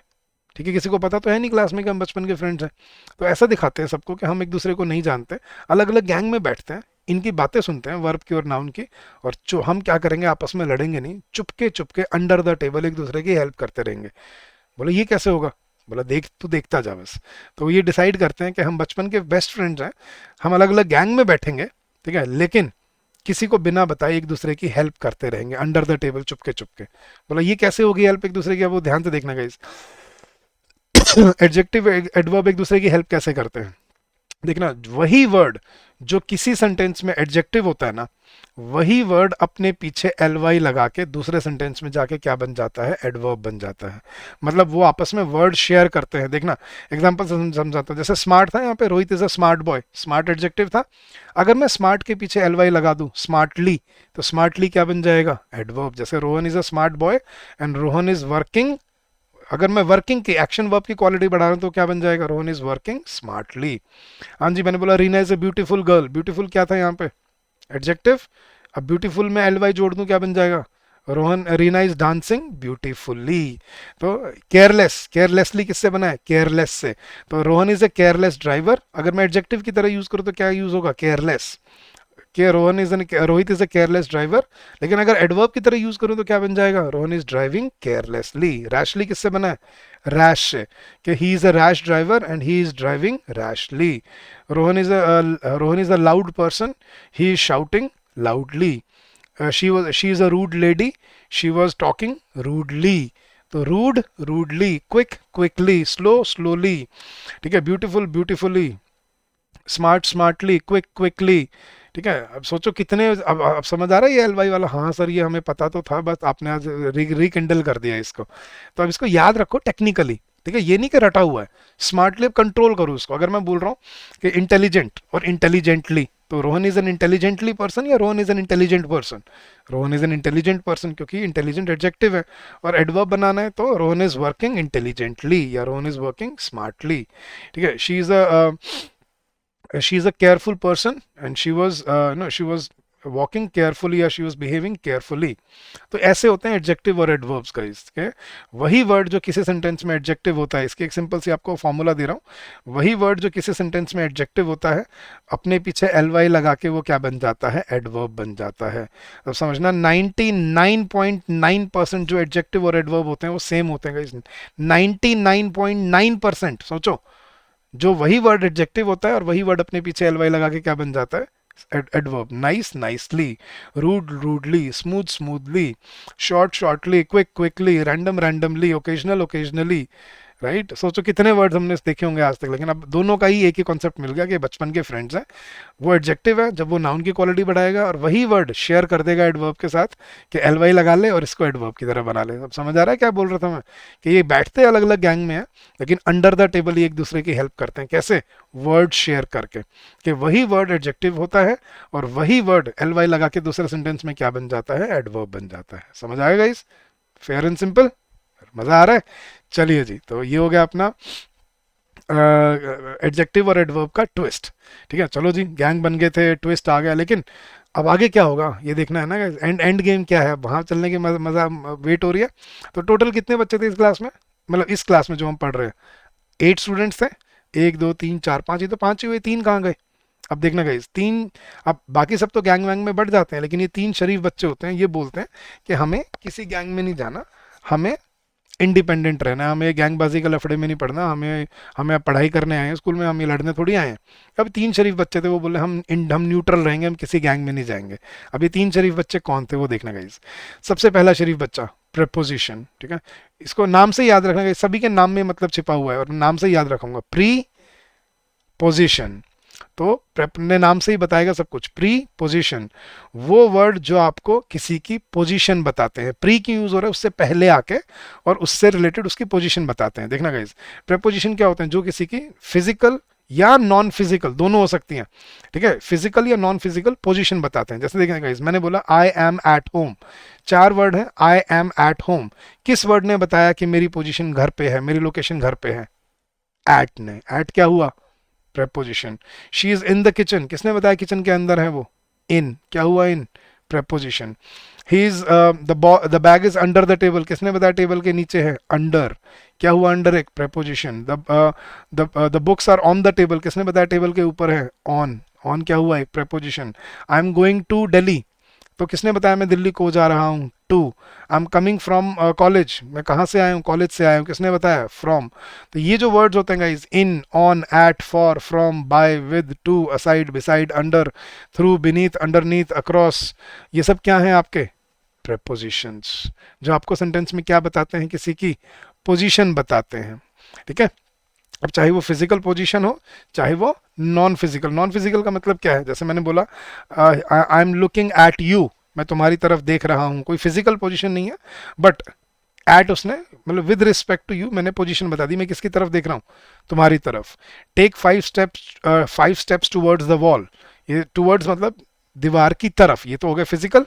लेकिन अगर मैं बोलता हूँ आई एम फ्रॉम चंडीगढ़, अब आई एम फ्रॉम चंडीगढ़ का मतलब क्या हुआ? मैं चंडीगढ़ से हूँ। अब ये मेरी फिजिकल लोकेशन नहीं है, ये क्या बता रहा है? कि आई बिलोंग टू चंडीगढ़। तो ये नॉन फिजिकल लोकेशन भी बताते हैं।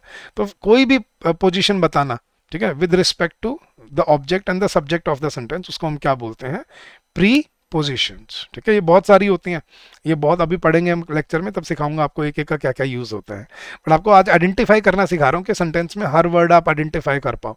तो पहला शरीफ बच्चा पहला न्यूट्रल बच्चा कौन था, प्रेपोजिशन। दूसरा कंजंक्शंस, या नाम से याद रखना, कनकरेंट जंक्शन। ठीक है, ये दोनों किस वर्ड से जुड़ के बनते हैं पता है, कनकरेंट जंक्शन, इसी को हम क्या बोलते हैं, कंजंक्शन। तो जंक्शन क्या होता है guys, connecting point, connecting word. तो कंजंक्शंस क्या होते हैं, इनको कनेक्टर्स भी बोलते हैं सिंपल टर्म्स में, कनेक्टर्स या कंजंक्शंस। ठीक है, कनेक्टर्स मतलब वो वर्ड्स जो दो वर्ड्स को, दो सेंटेंसेस को जोड़ते हैं, जैसे एंड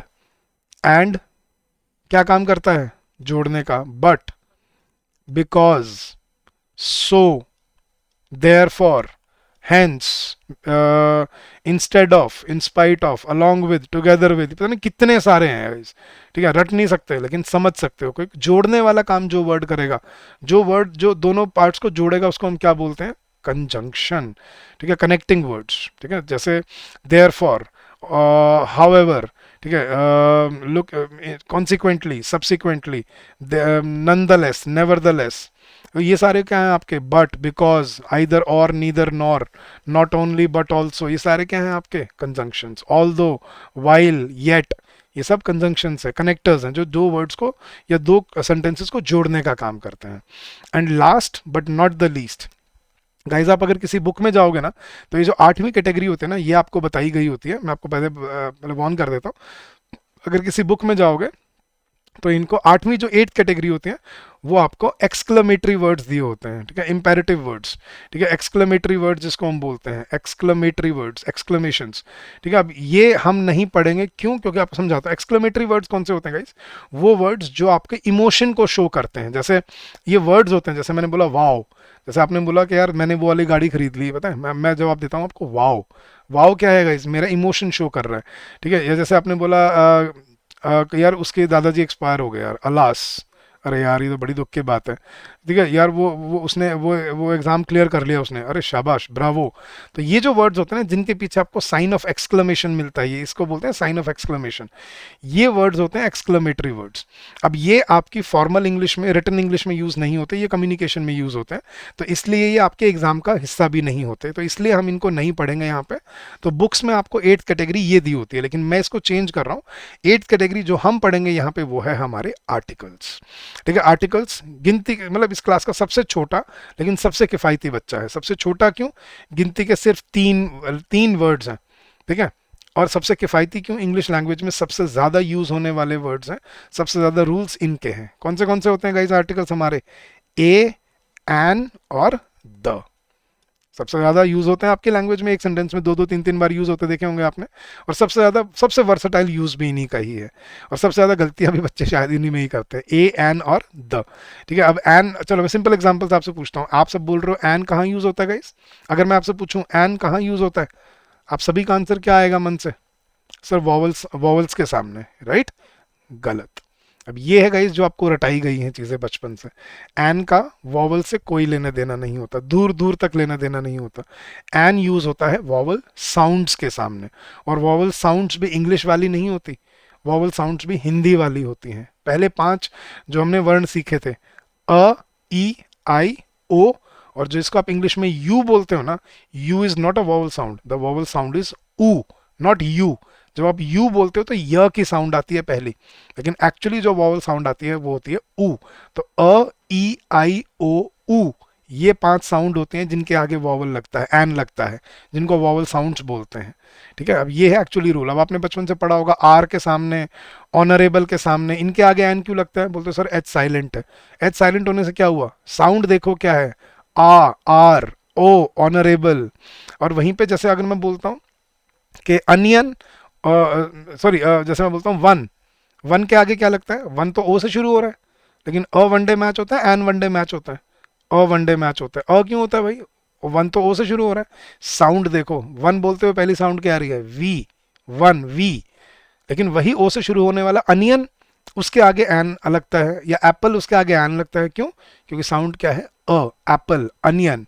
तो गेम यहाँ पे साउंड का है, ना कि लेटर का या वॉवल का या और मतलब कॉन्सोनेंट का। ठीक है, इसमें गेम होता है वॉवल साउंड्स का। और वॉवल साउंड्स कौन सी होती हैं? हिंदी वाली, अ ई आई ओ ऊ, याद रखना। तो हम क्या बोलते हैं? She is a European. European, a European क्यों बोलते हैं? क्योंकि यूरोप, यूरोप बोल के देखो एक बार, यूरोप, य की साउंड आती है। He, this is a unique book, a unique क्यों बोलते हैं? जबकि यू तो वॉवल है। जब आप यूनिक बोलते हो तो पहली साउंड य की आती है, य यूनिक। लेकिन वही यू से शुरू होने वाला अम्ब्रेला, उसके आगे एन लगता है, आई हैव एन अम्ब्रेला। या ऊबर बोल लो आप, आई टुक एन ऊबर। तो ऊबर, ऊ की साउंड होती है जो वॉवल साउंड होती है, समझना। अब ये ऐसे कॉन्सेप्ट हैं जो आपको समझाऊंगा इसको, इस पूरी वीडियोस में, ताकि आपको इंग्लिश में आज के बाद कोई भी रटना ना पड़े, आपको सीख के कॉन्सेप्चुअली आप खुद को एम्पावर कर पाओ। ये मेरा पर्सपेक्टिव है गाइस। तो ये थी आपकी टोटल वो 8 कैटेगरीज, ठीक है, जिसके अंदर आपकी इंग्लिश लैंग्वेज के लिटरली, ठीक है, लिटरली जितने भी 3.5-4 लाख वर्ड्स हैं वो सारे आ जाते हैं। अब देखना गाइस, अगर आपको समझ आ गई है, नाउन क्या होते हैं? Naming words. वर्ब क्या होते हैं? एक्शन वर्ब और हेल्पिंग वर्ब। वर्ब का फ्रेंड जो वर्ब में क्वालिटी ऐड करता है, कौन? एडवर्ब।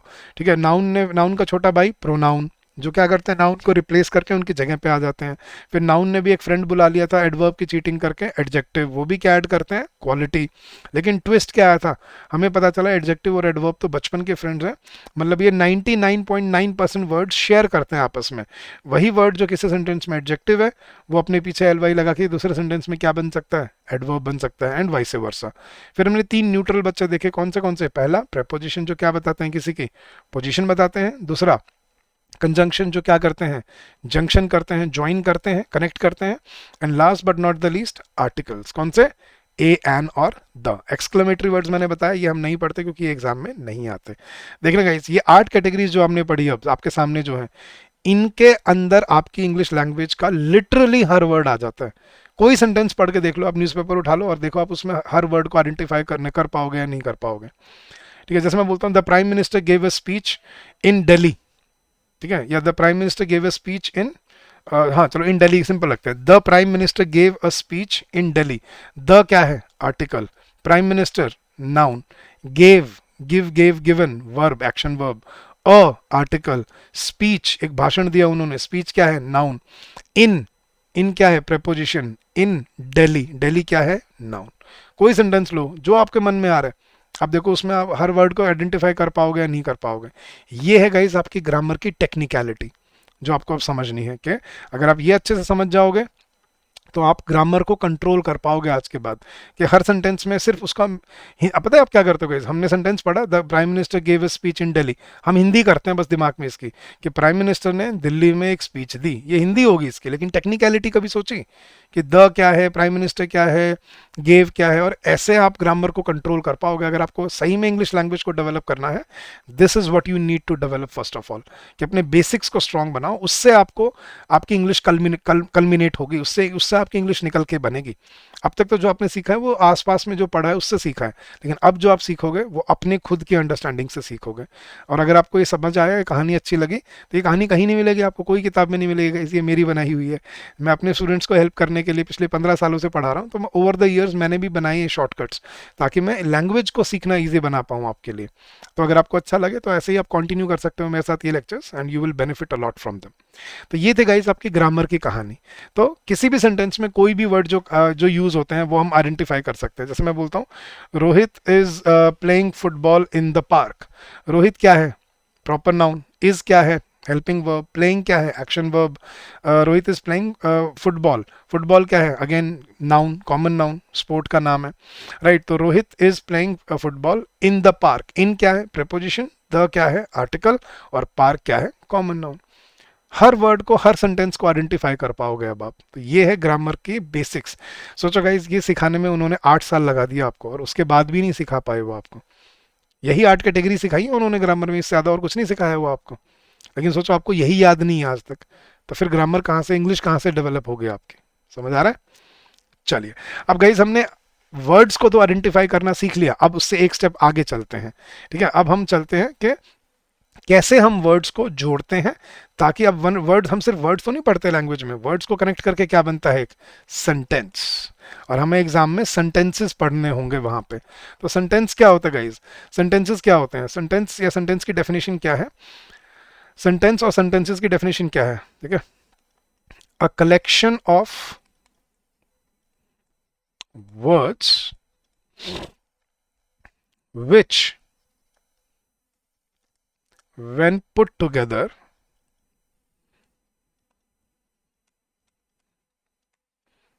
convey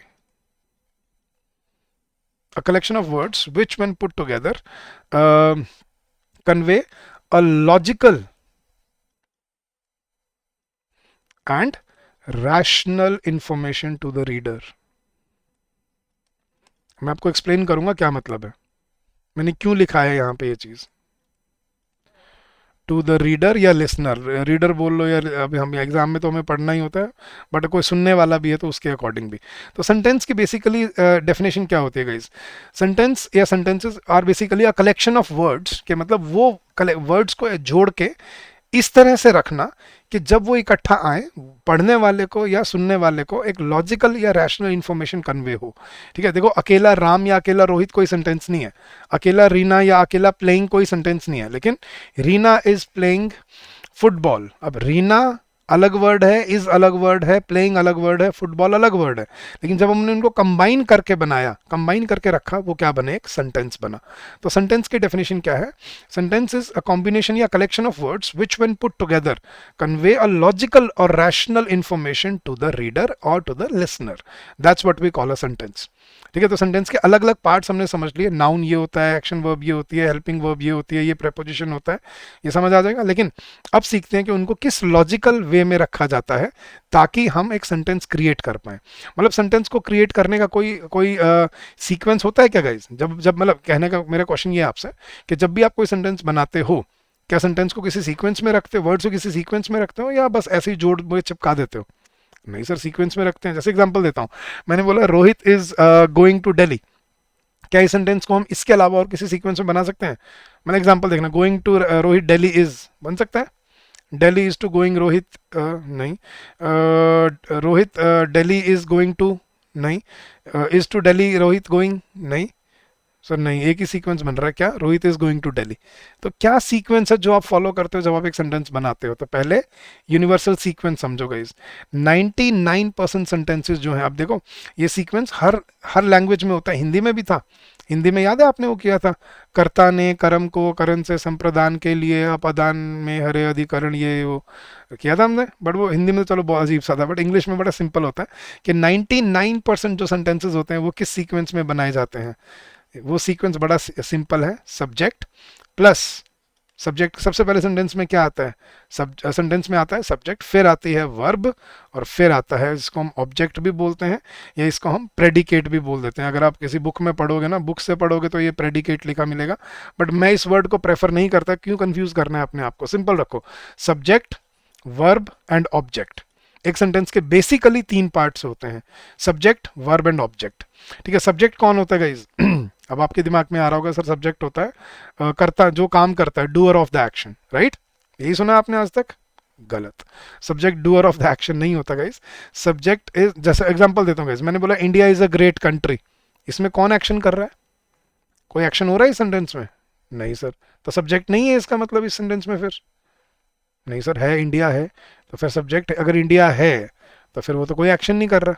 तो अब समझना, ये गलत डेफिनेशन सिखाई गई है आपको, बचपन से रटाई गई है इनफैक्ट, कि सब्जेक्ट होता है काम करने वाला, कर्ता। अब हिंदी में भी तो कर्ता सुन के हुआ था ना, कर्ता ने कर्म को जो काम किया है। कर्ता का मतलब वहां काम करने वाला नहीं होता, कर्ता का मतलब होता है कर्ता धर्ता, मतलब ऑनर ऑफ द सेंटेंस। तो सब्जेक्ट होता है गाइस, चाहे वो काम करे या चाहे वो काम ना करे, उससे कोई फर्क नहीं पड़ेगा। सब्जेक्ट होता है जिसके लिए कोई सेंटेंस बनाया गया है, जिसके लिए कोई बात बोली गई है, जिसके लिए कोई सेंटेंस क्रिएट किया गया है, वो होता है उस सेंटेंस का सब्जेक्ट। चाहे वो काम करे या चाहे वो काम ना करे, उससे कोई फर्क नहीं पड़ता। जैसे मैं बोलता हूँ Rohit is an intelligent boy, इसमें कोई काम नहीं कर रहा रोहित, लेकिन सब्जेक्ट रोहित है। And Rohit is working very hard, इसमें वो काम कर रहा है तो भी सब्जेक्ट कौन है? रोहित ही है। तो सब्जेक्ट होता है जिसके लिए सेंटेंस बनाया जाता है। फिर आती है उसकी वर्ब, जो वो काम कर रहा है। अब वर्ब भी हमने किया था ना, 2 तरह की होते हैं गाइस, देखना, हेल्पिंग वर्ब और फिर एक्शन वर्ब। अब इसमें चॉइस होते हैं गाइस, अगर वो कोई काम नहीं कर रहा तो सिर्फ आपको क्या मिलेगी? Helping verb. जैसे मैं बोलता हूँ Rohit is a good boy, ठीक है, Rohit is a smart boy, ठीक है, India is a great country, Reena is an intelligent girl. तो जब कोई काम नहीं हो रहा तो सिर्फ क्या मिलेगी, हेल्पिंग वर्ब। और कोई काम हो रहा है, सेंटेंस में एक्शन हो रहा है, तो आपको साथ में क्या मिल जाएगी, एक्शन वर्ब। जैसे Rohit is playing football, Rohit was driving rashly, Reena was dancing beautifully. तो अगर एक्शन हो रहा है तो एक्शन वर्ब मिल जाएगी, लेकिन एक्शन वर्ब अगर एक्शन नहीं हो रहा तो सिर्फ हेल्पिंग वर्ब मिलेगी आपको। ठीक है, तो ये आती है आपकी वर्ब जो आपको एक्शन होता हुआ बताती है, या कोई आपका टेंस बताती है कि किस टेंस का सेंटेंस है, हेल्पिंग वर्ब के साथ। और ऑब्जेक्ट कौन होता है गाइस, ऑब्जेक्ट में भी तो हमने ये सिखाया गया था ना हमें बचपन से, सब्जेक्ट काम करने वाला और ऑब्जेक्ट जिस पे काम किया जाता है। Wrong, subject owner of the sentence, और ऑब्जेक्ट जो होता है गाइस ध्यान से सुनना, ऑब्जेक्ट होता है एडिशनल इंफॉर्मेशन। एडिशनल इंफॉर्मेशन जो सेंटेंस को इलेबोरेट करने के लिए डाली जाती है, सेंटेंस को एक्सप्लेन करने के लिए डाली जाती है। देखना गाइस, अगर मैं सेंटेंस यहाँ पे बोल देता रोहित इज प्लेइंग, क्या सेंटेंस गलत होता गाइस, देखना। अगर मैं यहाँ पे एक्शन ही ले रहा हूँ, ठीक है, मैंने बोला रोहित इज प्लेइंग, क्या ये सेंटेंस गलत था, यहाँ तक अगर सेंटेंस था, क्या सेंटेंस गलत है, इनकम्प्लीट है किसी सेंस में। Rohit is playing, Reena is sleeping, he is working, नहीं ना, सेंटेंस तो ठीक है, गलत तो नहीं है। लेकिन अब मैंने अगर बोला Rohit is playing football, football ने क्या एडिशनल इंफॉर्मेशन डाली, क्या खेल रहा है, फुटबॉल खेल रहा है। अगर मैं फुटबॉल की जगह क्रिकेट लिख देता, क्या सेंटेंस पे कोई फर्क पड़ता, नहीं, सिर्फ क्या इन्फॉर्मेशन चेंज हो जाती, क्या खेल रहा है, क्रिकेट। अगर मैं क्रिकेट की जगह बास्केटबॉल लिख देता तो भी सिर्फ क्या चेंज हो रही है, इन्फॉर्मेशन। चलो और देखते हैं, मैंने बोला अगर मैं ये लिख देता Rohit is playing in the park, क्या रोहित इज प्लेइंग पे कोई फर्क पड़ा, नहीं, सिर्फ क्या चेंज हो गई, इन्फॉर्मेशन, कि कहाँ खेल रहा है, पार्क में खेल रहा है। Rohit is playing with me, किसके साथ खेल रहा है, मेरे साथ खेल रहा है। तो समझो ऑब्जेक्ट का काम क्या होता है, सेंटेंस में एडिशनल इंफॉर्मेशन डालना, ठीक है, ना कि कोई जिस पे काम किया जा रहा है ऐसे कुछ हो रहा है, ये गलत डेफिनेशन सिखाई गई है। तो subject is the owner of the sentence, जिसके लिए सेंटेंस बना है। वर्ब जो उसका टेंस मतलब जो उसकी स्टेट ऑफ बीइंग है, या जो वो एक्शन कर रहा है वो बताती हैं। ठीक है, अगर एक्शन कर रहा है तो एक्शन बताएगी, एक्शन नहीं कर रहा है तो सिर्फ हेल्पिंग वर्ब रहेगी। और ऑब्जेक्ट जो होता है वो क्या बताता है, एडिशनल इंफॉर्मेशन के इसके बियॉन्ड क्या बात की जा रही है। तो ये होता है गाइस एक नॉर्मल सेंटेंस का सीक्वेंस, जिसको हम बोलते हैं यूनिवर्सल सीक्वेंस। नॉर्मली हम यही सीक्वेंस फॉलो करते हैं। आपने अगर ये बोलना कि वो एग्जाम की तैयारी कर रहा है, बोलोगे preparing is for the exam is he, नहीं, क्या बोलोगे, he is preparing for the exam. तो सबसे पहले किसको रखा जाता है सेंटेंस में, सबसे आगे सब्जेक्ट को, फिर आती है उसके बाद उसकी वर्ब, और फिर आता है उसका ऑब्जेक्ट। इसको बोलते हैं यूनिवर्सल सीक्वेंस। समझ आ रहा है गाइस, अब ये ध्यान से समझना है इसको, क्योंकि आगे चल के हम इसको बहुत यूज करने वाले हैं इस चीज को। तो ये है हमारा यूनिवर्सल सीक्वेंस। मैंने बोला 99% सेंटेंसेस इस सीक्वेंस में बनते हैं। बोला सर आप 99 क्यों बोल रहे हो, 100% क्यों नहीं बोल रहे फिर, अगर यूनिवर्सल सीक्वेंस ही है तो ये। तो मैंने बोला 99 क्यों, क्योंकि मेजॉरिटी ऑफ द सेंटेंसेस इससे बनते हैं। लेकिन मैंने ये नहीं कहा कि सारे बनते हैं, कुछ ऐसे और सेंटेंसेस हैं जो ये सीक्वेंस फॉलो नहीं करते। स्ट्रक्चर ऑफ सेंटेंसेस बता रहा हूं अब मैं आपको कि क्या स्ट्रक्चर लेते हैं सेंटेंसेस। अब समझते हैं स्ट्रक्चर ऑफ सेंटेंसेस। देखना, जैसे मैंने आपको बताया सेंटेंस, जिसको सेंटेंस बोल लो या इसको ना हम क्लॉज भी बोल सकते हैं गाइस। क्लॉज एक वर्ड यूज होता है, सुनेगा आपको इंग्लिश लैंग्वेज में। क्लॉज क्या होता है, क्लॉज एक बेसिकली एक सिंपल सेंटेंस को ही क्लॉज बोलते हैं। सिंपल सेंटेंस का क्या मतलब है गाइस, देखना क्लॉज क्या होता है, सेंटेंस के जैसे sentence must have a complete idea that stands alone, इसको हम इंडिपेंडेंट सेंटेंस या इंडिपेंडेंट क्लॉज बोलते हैं। मतलब जब सेंटेंस में आपको एक सब्जेक्ट मिले, एक वर्ब मिले और एक ऑब्जेक्ट मिले।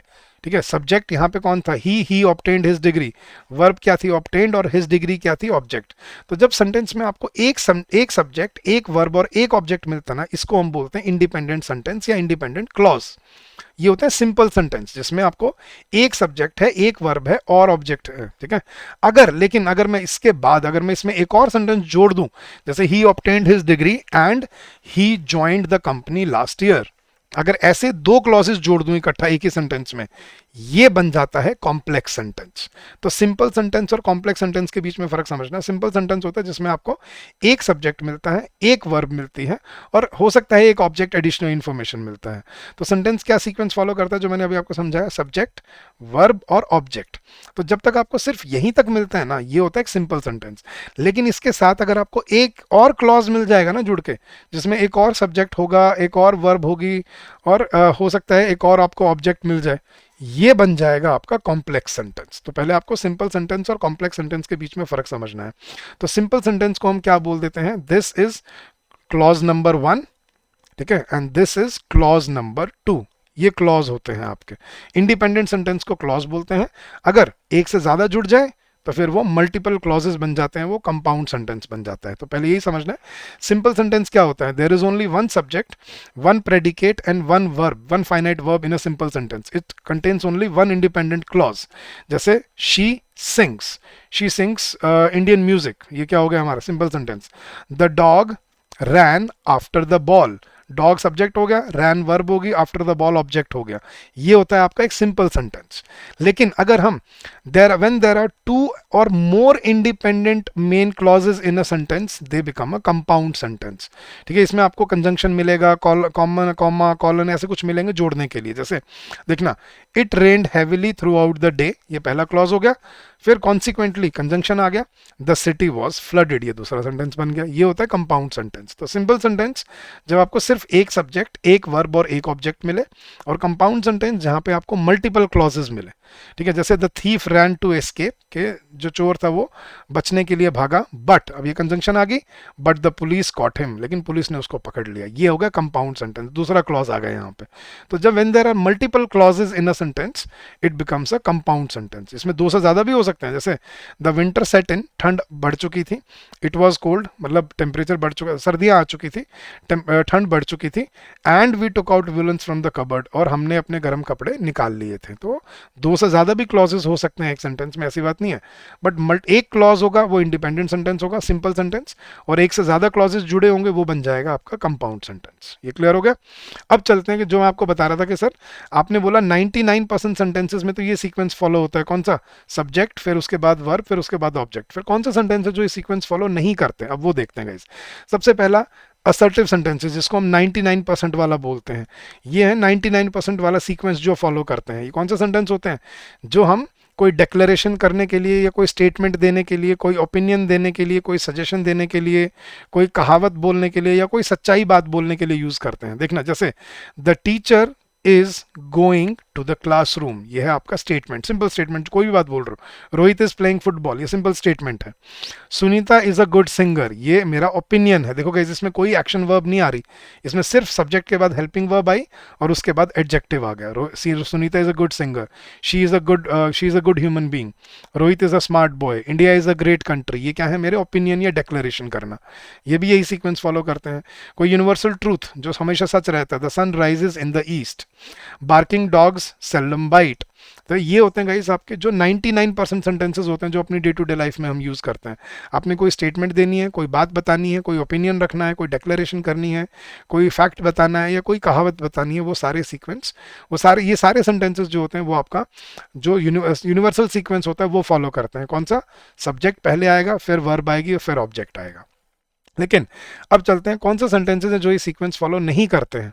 पहला, इंटरोगेटिव सेंटेंसेस। कौन से, जिसमें क्वेश्चन पूछे जाते हैं। अब इंटरोगेटिव सेंटेंसेस में सीक्वेंस क्या होता है गाइस, देखना, नॉर्मल सेंटेंस का सीक्वेंस क्या था, सब्जेक्ट, फिर उसके बाद हेल्पिंग वर्ब, एक्शन वर्ब और फिर ऑब्जेक्ट।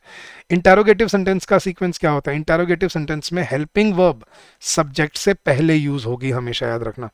हेल्पिंग वर्ब पहले यूज होगी, फिर सब्जेक्ट आएगा, फिर अगर है तो एक्शन वर्ब है तो अगर एक्शन वर्ब आएगी, और फिर आपका ऑब्जेक्ट आएगा, और पीछे क्या लगेगा, क्वेश्चन मार्क। जैसे मैंने क्या कहा था, रोहित इज प्लेइंग क्रिकेट, यही था ना। अब इसी सेंटेंस का मुझे इंटरोगेटिव बनाना है तो क्या बन जाएगा, देखना guys, Rohit is playing cricket का इंटरोगेटिव क्या बनेगा, क्वेश्चन मार्क वाला क्वेश्चन क्या बनेगा, इज रोहित प्लेइंग क्रिकेट। तो इंटरोगेटिव सेंटेंसेस कौन से होते हैं गाइस, जिसमें हम कोई क्वेश्चन पूछते हैं, कोई सवाल पूछते हैं, और इनका सीक्वेंस क्या होता है, सिर्फ फर्क क्या है, जो हेल्पिंग वर्ब है जो पहले सब्जेक्ट से बाद आता था, ये अपनी जगह चेंज करके कहाँ आ जाता है, सब्जेक्ट से पहले लग जाता है। ठीक है, जैसे मैंने बोला शी इज क्राइंग, वो रो रही है, जैसे हम क्लास में नहीं बोलते थे कि मैम वो रो रही है, शी इज क्राइंग। तो मैम जब पूछ रही है कि वो क्यों रो रही है, तो इंटरोगेटिव में क्या बनेगा, वाई शी इज क्राइंग या वाई इज शी क्राइंग। देखो, शी इज क्राइंग का इंटरोगेटिव क्या बन गया, why is she crying, helping verb पहले आ गई, ठीक है, फिर सब्जेक्ट आया, फिर उसके बाद एक्शन वर्ब आया। तो इंटरोगेटिव सेंटेंसेस में क्या क्या सीक्वेंस फॉलो करते हैं, हेल्पिंग वर्ब जो है वो सब्जेक्ट से पहले यूज किया जाता है इंटरोगेटिव सेंटेंसेस में। ये है जो इंटरोगेटिव सेंटेंसेस का सीक्वेंस याद रखना। जैसे एग्जांपल देखना, हु इज योर फादर, ठीक है, एग्जाम्पल दोगे तो फिर आंसर दोगे, माई फादर इज दिस, ठीक है। When are you going to London, when are पहले आ रहा है, सब्जेक्ट बाद में आ रहा है, फिर एक्शन वर्ब आ रही है, फिर ऑब्जेक्ट आ रहा है, ठीक है। क्वेश्चन पूछा तो क्या है, when are you going to London, simple sentence बोलोगे तो क्या आएगा, I am going to London next month, ठीक है। Do you have any money, पहले हेल्पिंग वर्ब, फिर सब्जेक्ट, फिर एक्शन वर्ब और फिर ऑब्जेक्ट, ठीक है। Are you feeling all right, पहले हेल्पिंग वर्ब, फिर सब्जेक्ट, फिर एक्शन वर्ब और फिर उसका एडवर्ब। तो इंटेरोगेटिव सेंटेंस में हमें हेल्पिंग वर्ब सब्जेक्ट से पहले यूज करना होता है, ये होता है इंटेरोगेटिव सेंटेंस का सीक्वेंस, ठीक है। नेक्स्ट है गाइस डेमोन्स्ट्रेटिव सेंटेंसेस। डेमोन्स्ट्रेटिव कौन से होते हैं गाइस, जिन सेंटेंसेस में हम कोई चीज डेमोन्स्ट्रेट करते हैं, शो करते हैं, दिखाते हैं सामने वाले को कि ये है मेरी बात या ये है वो चीज। अब इनकी शुरुआत ये आपको ये 6-7 वर्ड से याद रखना है गाइस। कौन से, there, here, this, that, these, those या इट। जो सेंटेंस इनसे स्टार्ट होते हैं ना गाइस, याद रखना वो कौन से सेंटेंस होते हैं, डेमोन्स्ट्रेटिव सेंटेंस, जो कुछ दिखाने के लिए यूज होते हैं। जैसे मैंने बोलता हूँ it is a beautiful day, यार कितना अच्छा दिन है। इट्स अ ब्यूटीफुल पेंटिंग, कितनी अच्छी पेंटिंग है। दिस इज माई पेन, दिखा के बोल रहा हूँ ना गाइस, शो करके बोल रहा हूँ, दिस इज माई पेन। बिना दिखाई बोल सकता हूँ दिस इज माई पेन, क्या बोलोगे सर कौन सा। मैं आपको बोल रहा हूँ दिस इज माई कार, बोलो सर कहाँ है, कौन सी गाड़ी, लेकिन मैं खड़े होकर फिर पॉइंट आउट करके बता सकता हूँ this is my car, this is my room, that is your bag, these are my clothes, those are my friends, या it was a good movie. तो इनसे जो सेंटेंस शुरू होते हैं ना गाइस, ये होते हैं डेमोन्स्ट्रेटिव सेंटेंसेस। अब इनमें क्या होता है, इनमें पहले आपको ये वर्ड देखने को मिलेंगे, उसके बाद आपका सीक्वेंस जो होता है फिर वो शुरू होता है, फिर आपका सब्जेक्ट आता है, फिर उसके बाद आपकी वर्ब आती है। जैसे this blue car needs to be washed next, that metal rod should work, these oranges are delicious, those people were here first, या it is a beautiful day. तो इन सेंटेंसेस में आपको सब्जेक्ट शुरुआत में नहीं मिलेगा, इन सेंटेंसेस में आपको डेमोन्स्ट्रेटिव वर्ड पहले मिलेगा, फिर सब्जेक्ट आएगा। जैसे मैंने बोला there is someone at the door, या दिस इज माई कार। अब दिस इज माई कार में देखना गाइस, दिस पहले डेमोन्स्ट्रेटिव वर्ड आ गया, फिर हेल्पिंग वर्ब आ गई और फिर आया मेरा सब्जेक्ट, कौन, कार। तो पहली बार देखने को मिल रहा है आपको सब्जेक्ट कहाँ हो सकता है, सेंटेंस के एंड में हो सकता है। That is my room, room and में आ रहा है क्योंकि बात सब्जेक्ट किसकी हो रही है, कार की। This is my car, that is my room, बात किसकी हो रही है, रूम की। तो डेमोन्स्ट्रेटिव सेंटेंसेस है जहां पे आपको सब्जेक्ट आपको एंड में या बीच में देखने को मिल सकता है। There is someone at the door, subject क्या है, कौन है यहाँ पे, समवन, देयर सब्जेक्ट नहीं है, समवन सब्जेक्ट है यहाँ पे। तो ये डेमोन्स्ट्रेटिव सेंटेंसेस में आपको सब्जेक्ट बीच में या एंड में जाके ढूंढना पड़ता है, ठीक है। आपको ये देखना होता है सेंटेंस किसके लिए बना है, वो बनता है, निकलता है सेंटेंस का सब्जेक्ट। तो ये 3 सीक्वेंस है जो आपको याद रखने का, इस कौन से, universal sequence, subject, helping verb, action verb, object. Interrogative, उसमें क्या होगा, हेल्पिंग वर्ब सब्जेक्ट से पहले आ जाएगी। और डेमोन्स्ट्रेटिव, जिसमें आपको डेमोन्स्ट्रेट करते हुए ऑब्जेक्ट सब्जेक्ट को ढूंढना पड़ेगा सेंटेंस के बीच में या मिडल में, मतलब या एंड में, ठीक है। अब 2 सीक्वेंस और होते हैं लेकिन आपको वो याद रखने की जरूरत नहीं है क्योंकि ये एग्जाम में नहीं आते, बट बता देता हूँ। इंपेरेटिव सेंटेंसेस, जिसमें आप कोई ऑर्डर देते हो, ठीक है, ये हम रिटन सेंटेंसेस में यूज नहीं करते, ये वर्बल सेंटेंसेस होते हैं जो बोल के सामने वाले को बोले जाते हैं। कोई ऑर्डर देते हो, get out from the room, या जैसे आर्मी वाले, आर्मी मेजर बोल रहा है मार्च अहेड, कमांड दे रहा है, वो एडवाइस दे रहा है। जैसे मम्मी ने बोला बेटा ईट हेल्दी फूड, ये सामने आमने सामने की बात है ना, रिक्वेस्ट कर रहे हैं, मैंने बोला प्लीज हेल्प मी, या कोई सजेशन दे रहे हैं, जैसे मैंने बोला let's go for a walk. ये आपके एग्जाम में नहीं आते क्योंकि ये फॉर्मल सेंटेंसेस नहीं होते, ये वर्बल कम्युनिकेशन होती है। तो आप बेशक इनको पढ़ लो, ठीक है, ये ऑर्डर देने वाले, कमांड देने वाले, लेकिन ये एग्जाम में नहीं आते, ठीक है। तो इनको पढ़ने की ज़रूरत, खासी ज़रूरत नहीं होती आपको। और लास्ट भी एक्सक्लेमेटरी, जो मैंने आपको बताया था ना कि 8वीं कैटेगरी जो छोड़ देते हैं, जब मैं आपको पार्ट्स ऑफ स्पीच करा रहा था कि कौन से 8 कैटेगरी, 8वीं कैटेगरी जो थी मैंने बताया था एक्सक्लेमेशन वाले, ये एग्जाम में नहीं आते क्योंकि ये भी इमोशन वाले सेंटेंसेस होते हैं। जैसे alas, hurray, oh my God, what a shame, what a beautiful scene, ये एग्जाम में नहीं आते, ये फॉर्मल सेंटेंसेस नहीं होते, ये वर्बल कम्युनिकेशन के होते हैं। तो 4th और 5th जो अभी हमने किया आपका ये इंपेरेटिव और एक्सक्लेमेटरी, इनको आप स्किप कर सकते हो। पहले 3 है जो आपको याद रखने हैं, कौन सा, जो नंबर 1 था असर्टिव, जिसमें हम सब्जेक्ट, हेल्पिंग वर्ब और एक्शन वर्ब फिर ऑब्जेक्ट यूज करते हैं। इंटेरोगेटिव, जिसमें हेल्पिंग वर्ब सब्जेक्ट से पहले यूज होती है। और डेमोन्स्ट्रेटिव, जिसमें आपको डेमोन्स्ट्रेटिव वर्ड स्टार्टिंग में मिलता है, सब्जेक्ट आपको बीच में या एंड में ढूंढना होता है। तो ये 3 तरह के सीक्वेंस हैं जो आपके काम के हैं, जो आपको एग्जाम के लिए याद रखने हैं गाइस। तो आज हमने उतनी ग्रामर सीख ली है, अगर आप ये इसको यूज करोगे, देखो गाइस मैंने रूल्स नहीं रटाऊंगा मैं आपको, मैं रूल रटाने नहीं आया हूँ। अगर रूल ही रटने हैं तो फिर किताब खरीद लो और घर से बैठ के पढ़ लो यार, इतनी तो इंग्लिश आती है आपको, रूल रटने हैं तो वो कर लो आप, लेकिन रूल्स नहीं पूछे जाएंगे एग्जाम में। एग्जाम में उनका यूजेज, उनका प्रैक्टिकल मतलब यूजेज कैसे होता है या क्या गलती है, कैसे गलती ढूंढनी है, वो आपको पता होना चाहिए, और उसके लिए बेसिक्स बहुत ज़रूरी है। समझ आ रहा है? तो आज हमने दो चीज़ें सीखी। पहला, किस वर्ड को कैसे कैटेगराइज किया जाए, क्या नाउन होता है, वर्ब क्या होता है, वो कहानी याद रहेगी हमेशा। तो चैट बॉक्स में गाइज ज़रूर बताना अपना फीडबैक कैसा लगा आपको, कि वो कहानी आपके काम आई, आपको हेल्प करेगी या नहीं करेगी ज़िंदगी में आपको ग्रामर के लिए। तो do share your input and feedbacks with me. और फिर हमने सीखा कि उन वर्ड्स को हम कैसे एक सीक्वेंस में डाल के हम एक सेंटेंस क्रिएट करते हैं। तो ये था स्ट्रक्चर ऑफ सेंटेंसेस। अभी हमने बिल्कुल बेसिक सीखा है। अब हम नेक्स्ट क्लास में शुरू करेंगे अपना जो एग्जाम के लिए जो टॉपिक है, सब्जेक्ट वर्ब एग्रीमेंट। ठीक है, बट आई होप इस सेशन से आपको बहुत हेल्प मिली होगी। ये सेशन आपको बहुत इन डेप्थ आपको नॉलेज देगा इंग्लिश की बेसिक्स फंडामेंटल्स के बारे में, और ऐसे ही मैं कॉन्सेप्ट आपको सिखाता चलूंगा, उनका यूजेस समझाता चलूंगा, and this will empower you to improve your language. But याद रखना, रीडिंग हैबिट जरूर करनी है आपने, ठीक है। और आप जो पढ़ोगे ना, आप एडिटोरियल में पढ़ोगे, उसमें इन वर्ड्स जो मैंने आपने सीखा है इसको यूज करो, ढूंढो ये नाउन है, वर्ब है, ये एडजेक्टिव है क्या, ये वर्ब है क्या, और मुझसे पूछो, ठीक है। तभी आपकी हेल्प हो पाएगी, तभी आपको इंप्रूव कर पाओगे, अपनी इंग्लिश में कॉन्फिडेंस बिल्डअप हो पाएगा। जो डर है ना बचपन से कि सर मेरी तो बचपन से इंग्लिश वीक है या मेरे को इंग्लिश आती ही नहीं है, वो अब खत्म होने वाला है। तैयार हो जाओ इसके लिए, ठीक है। So that is it for this session guys. I hope this will help you in your preparation and your journey ahead, and we will keep on coming up with more such sessions every week. तो 6 days a week सुबह 8 बजे आपको ये session मिलेंगे। जुड़िएगा, इनसे सीखिएगा और अपना benefit, अपना फायदा, अपने एग्जाम की तैयारी और इन सब को इंप्रूव कीजिएगा। So that's it for today. Thank you so much. अगर कोई आपका इनपुट है, do share it in the comment section of the video. अगर आपको कोई डाउट है, कोई क्वेरी है regarding our courses, regarding joining the courses, ठीक है, you can always call us on this number 8146207241, or you can also drop us an email at hello@edutab.co.in. So thank you so much once again guys. I hope this will empower you to improve your language in the long run, and I hope this will this will benefit you in your preparation as well. So thank you once again. God bless you. Keep up the good work and happy learning to all of you. Thank you. Bye bye.